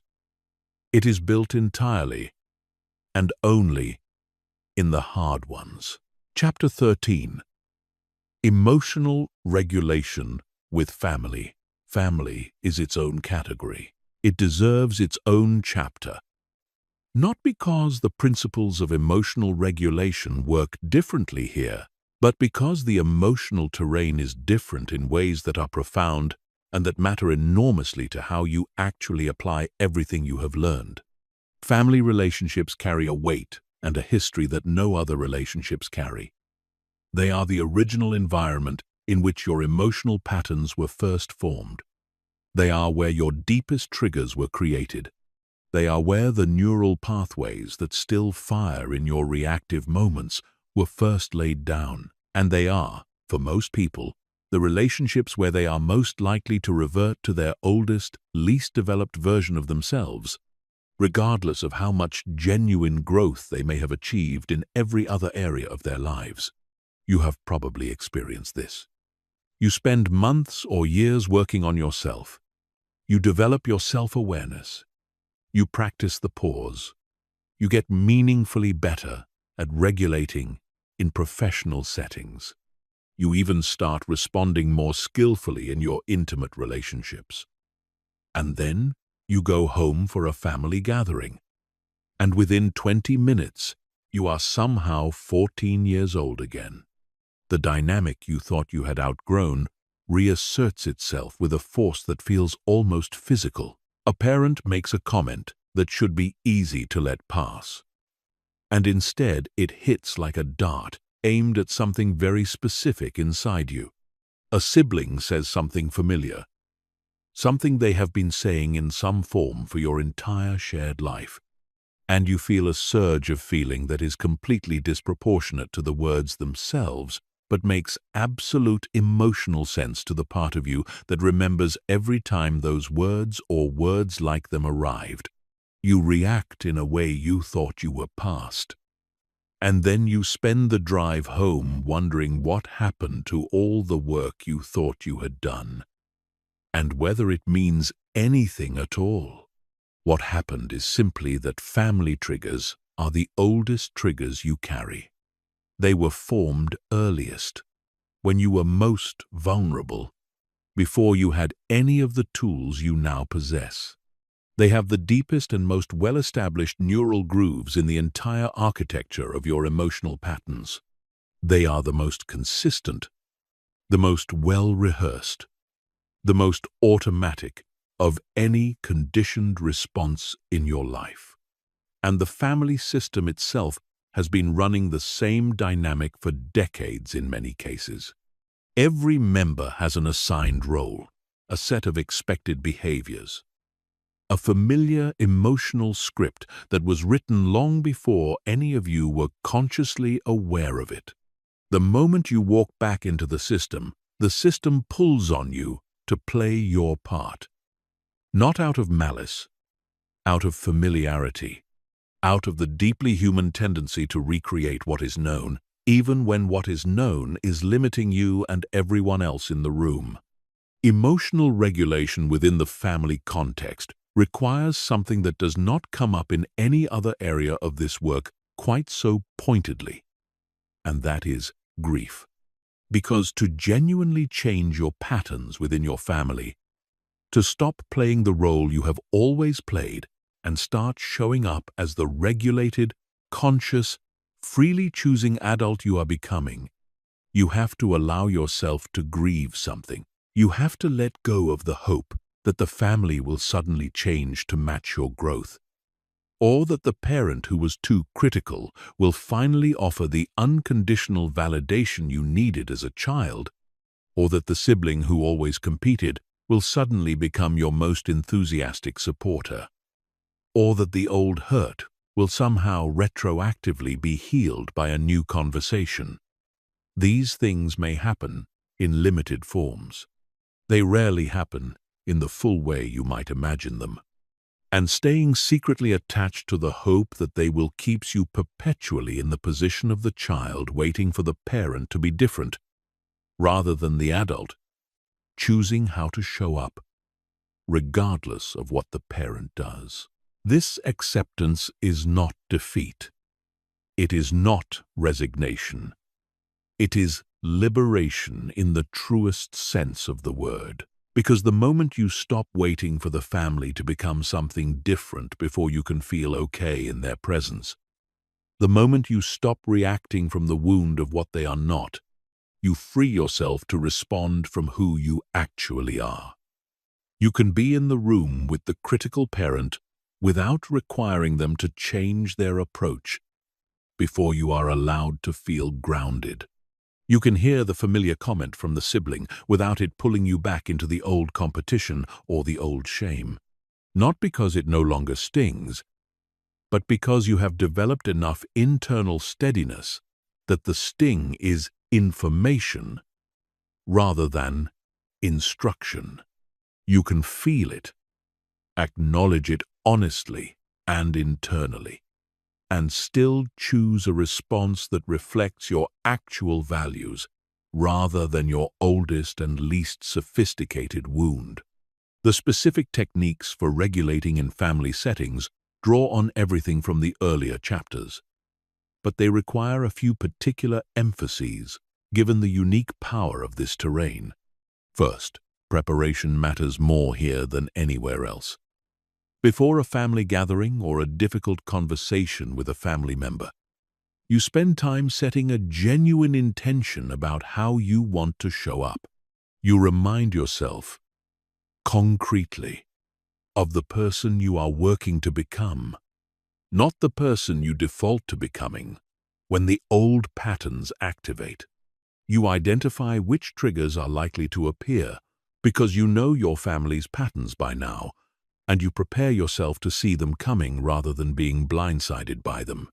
You decide in advance how you will respond if the comment you always dread is made. Not by scripting every word, but by deciding the spirit in which you will engage. This is not pessimism about your family. It is intelligent self-knowledge applied proactively, which is one of the most sophisticated things emotional intelligence can do. Second, physical regulation is especially critical in family settings, precisely because the triggers are so old and so deeply embedded that they can activate a full physiological stress response before your conscious mind has even registered what was said. Keeping your breathing slow and deliberate throughout a family interaction, staying physically grounded through posture and the felt sense of your own body in the chair or on the couch, noticing the contact between your feet and the floor. These are not background activities in this context. They are the primary regulatory work. They keep your nervous system at a baseline where the prefrontal cortex remains sufficiently online to give you actual choices about how to respond, rather than simply running the old automatic program. Third, and perhaps most importantly, lower your expectations of perfection from yourself in this arena. You are going to react sometimes. You are going to say something you immediately wish you could take back.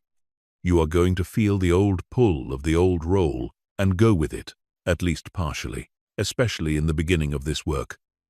This does not mean you have failed. It does not mean the work is not working.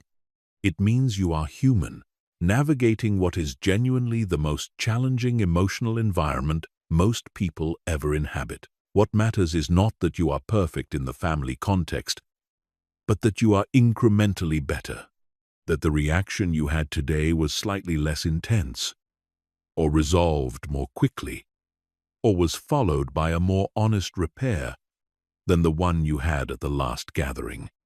That is not nothing. That is growth happening in one of the most difficult emotional environments on Earth. And finally, there is something worth acknowledging about what you model within your family system when you begin to regulate consistently. You cannot force the system to change by willing it or demanding it, but you can introduce a new variable into it, which is your own changed behavior. And because systems are interconnected, a genuine change in one element begins, over time, to affect all the others. The parent who used to reliably provoke a reactive response from you and now consistently meets something different, something warm and present and not taking the familiar bait, that parent's behavior often begins to shift in subtle ways over time, not always dramatically, not always even consciously on their part, but the system responds to the new input. Family patterns are not your destiny. They are learned behaviors that were layered into you by an environment you had no control over. And learned behaviors, even ones as old and as deep as these, can be interrupted and gradually replaced by something you choose consciously. Starting now, in the next moment, the old pattern would have run itself and didn't. Chapter 14. What emotionally intelligent people do differently. It is worth pausing at this point in the journey to look at the whole picture clearly, to ask what it actually looks like in the lived texture of an ordinary day, to be a person who has genuinely and consistently developed emotional intelligence. Not a perfect person, because emotional intelligence has nothing to do with perfection and never will. Not a serene, untouched person who floats above the difficulties of ordinary human experience, always composed, never rattled, immune to the things that affect everyone else. That is not what regulation means. That is not what any of this work is building toward. What it builds is something more interesting and more real than that. A person who moves through the world differently than the majority of people do, in ways that are quiet enough to miss from the outside, but profound enough to change everything from the inside. Emotionally intelligent people feel everything. Let that land clearly, because it contradicts the most common misconception about what emotional intelligence is. They are not less sensitive than others. In fact, they are often more sensitive, more attuned, more aware of the emotional subtleties and undercurrents in themselves and in the rooms they walk into. The difference is not in the depth of the feeling. It is in the relationship they have with the feeling. They are not identified with their emotional states in the way that most reactive people are. When anger arises, they know they are experiencing anger. They do not become anger. When sadness comes, they can hold it, stay with it, understand what it is telling them, and let it move through rather than either stuffing it down or drowning in it. When anxiety spikes, they recognize it as a signal worth attending to, without treating it as a verdict on what is real. This witnessing capacity, this small but supremely important internal distance from their own emotional experience, is the thread running through everything they do differently. What does this look like in actual practice, in real interactions? On an ordinary day, emotionally intelligent people listen in a way that most people genuinely do not. Not the kind of listening that is really a form of waiting, where half of your attention is tracking the other person's words, and the other half is already formulating your rebuttal or planning your own story. Real listening. The kind where you set aside your internal monologue long enough to actually inhabit what the other person is trying to say. Where you are following not just the content of their words, but the emotional current running beneath them. Where you notice when someone's words and their tone are slightly out of alignment, when they say they are fine, but something in their posture or their pace or the quality of the silence after they speak tells a different story. Emotionally intelligent people catch those misalignments because their own internal emotional noise is regulated enough to leave room for attention to someone else. They speak with precision rather than with volume or velocity. Not more eloquently, necessarily, but more accurately. They have developed a larger and more differentiated emotional vocabulary because they have spent consistent time identifying and naming what they feel with specificity. And because they can identify their emotions precisely, they can communicate them without either suppressing them, which creates the pressure that eventually leaks out sideways, or discharging them indiscriminately, which is what happens when someone says things they immediately regret. When they are hurt, they can say, "I feel hurt," rather than either suffering in silence and building resentment or lashing out in a way that makes the other person feel attacked rather than informed. The precision of emotional language is a regulatory act in itself. It engages the prefrontal cortex. It reduces the intensity of the amygdala's firing, and it creates the conditions for genuine communication rather than mutual self-protection. Emotionally intelligent people hold their interpretations lightly. This is one of the most quietly radical things about them. They regularly examine their own reading of events and ask themselves, honestly, whether that reading is the only possible one, or whether it is the first one, the habitual one, the one their history generated automatically. They are willing to discover they were wrong about what someone meant, willing to find that the situation had dimensions they initially missed, willing to say, even internally, I might be seeing this through my own lens rather than seeing it clearly. This intellectual and emotional humility is not weakness. It does not make them pushovers or people who cannot hold a position. It makes them learners. And learners consistently navigate their lives better than people who insist on the accuracy of their first interpretation. They take full responsibility without collapsing into guilt, which is one of the most sophisticated emotional accomplishments available to a human being.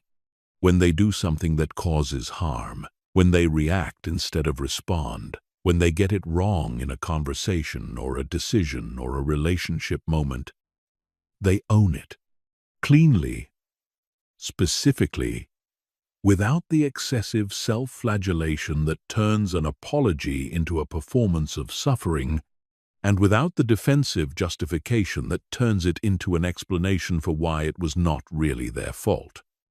They name what they did. They acknowledge the impact. They express genuine intention about what they will do differently. And then they move forward.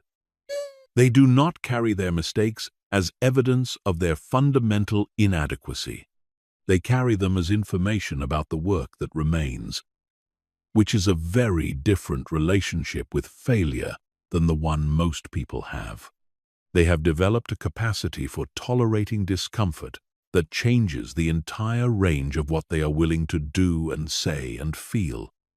They can sit with not knowing how something is going to turn out. They can tolerate someone being upset with them without immediately trying to make the discomfort stop through appeasement, withdrawal, or counterattack. They can hold the awkwardness of a difficult conversation all the way through to the other side, rather than ejecting from it before anything real has been said. They can stay in the uncertainty of a relationship going through a hard stretch without catastrophizing or numbing out. This tolerance for discomfort is not indifference. It is the earned capacity to remain present with what is difficult because they trust themselves not to be destroyed by it. And that trust changes what is possible for them in relationships, in professional life, and in their own inner experience. Finally, and perhaps most essentially, emotionally intelligent people are genuinely interested in other people, not in a performed way, not as people going through the social motions of interest, while remaining fundamentally self-focused, but with real and consistent curiosity about the interior worlds of the humans around them. They find other people fascinating. They want to know not just what someone thinks, but why they think it. Not just what someone feels, but where that feeling comes from. Not just what someone did, but what they were trying to protect or create or communicate. This curiosity is both a product of emotional intelligence and one of its most powerful generators. The more genuinely interested you are in another person, the more information you receive, the more you understand, and the more effective and more compassionate your responses become. At its deepest level, emotional intelligence is not a set of techniques. It is a fundamental orientation toward other people that says you matter, what you feel matters, and I am here to understand rather than to defend. Chapter 15. Who you become when you master this. There is something that happens to a person who commits genuinely, consistently, and over a long enough period of time to the work of emotional intelligence. Something that goes beyond skill acquisition and beyond the specific ways their relationships and their professional life measurably improve. Something changes at a deeper level than outcomes. It changes at the level of identity, at the level of who you are in your own experience. Not just when things are going well and the practicing is easy, but in the ordinary, unglamorous, unglamored daily experience of being yourself.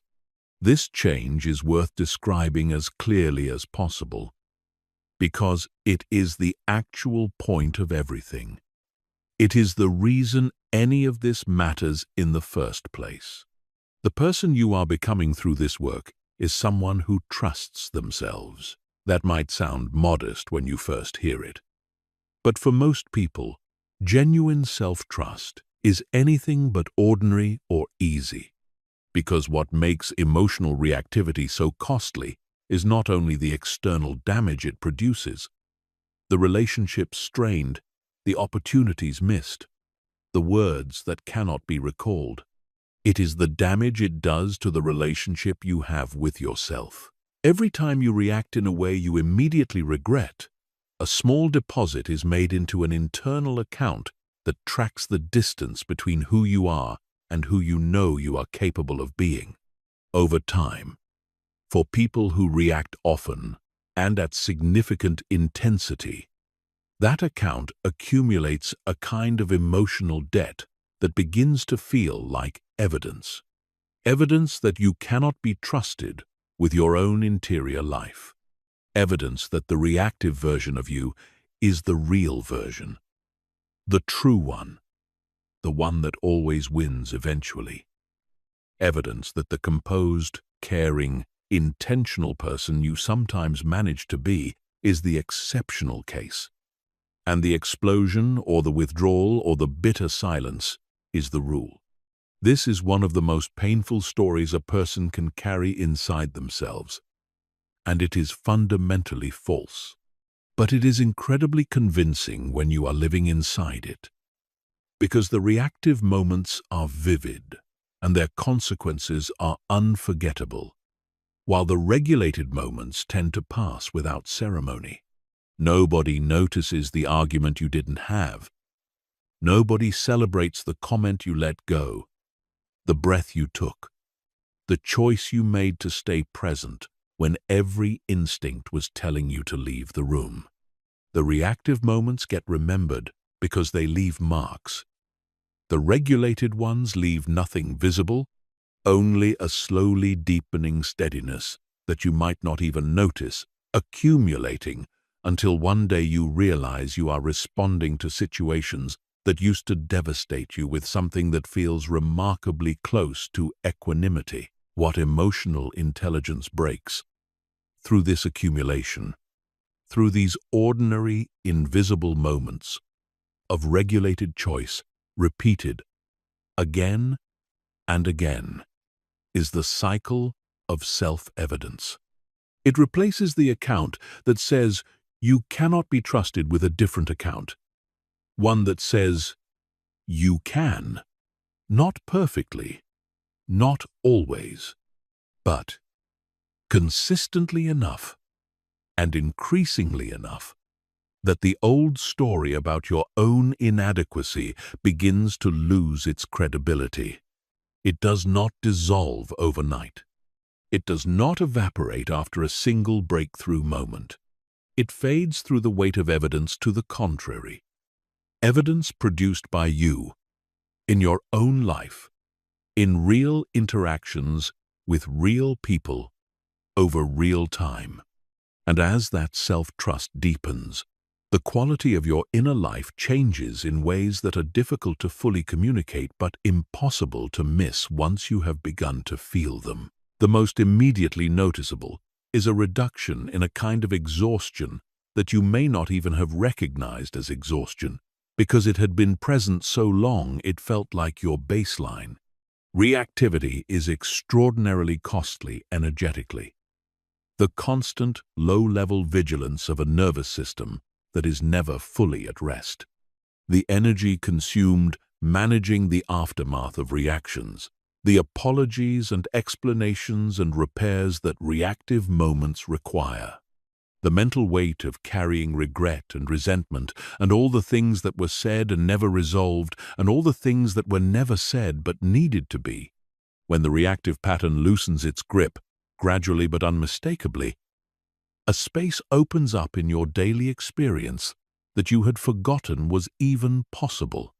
Not the absence of emotion, not a flat or muted inner life, but the absence of the particular grinding strain that comes from being at war with yourself every day. There is also, for most people, a reduction in loneliness that surprises them because they did not identify their reactivity as something that was making them lonely.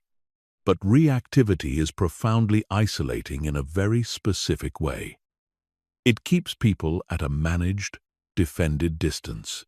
It prevents the depth of connection that is only possible when both people feel genuinely safe to be fully, imperfectly, honestly themselves in the presence of the other.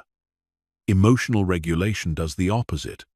When others experience you as someone who listens without immediate defensiveness, who speaks without cruelty even in difficult moments, who stays present with what is hard rather than pulling away or shutting down. They extend trust in return. They bring more of themselves to you.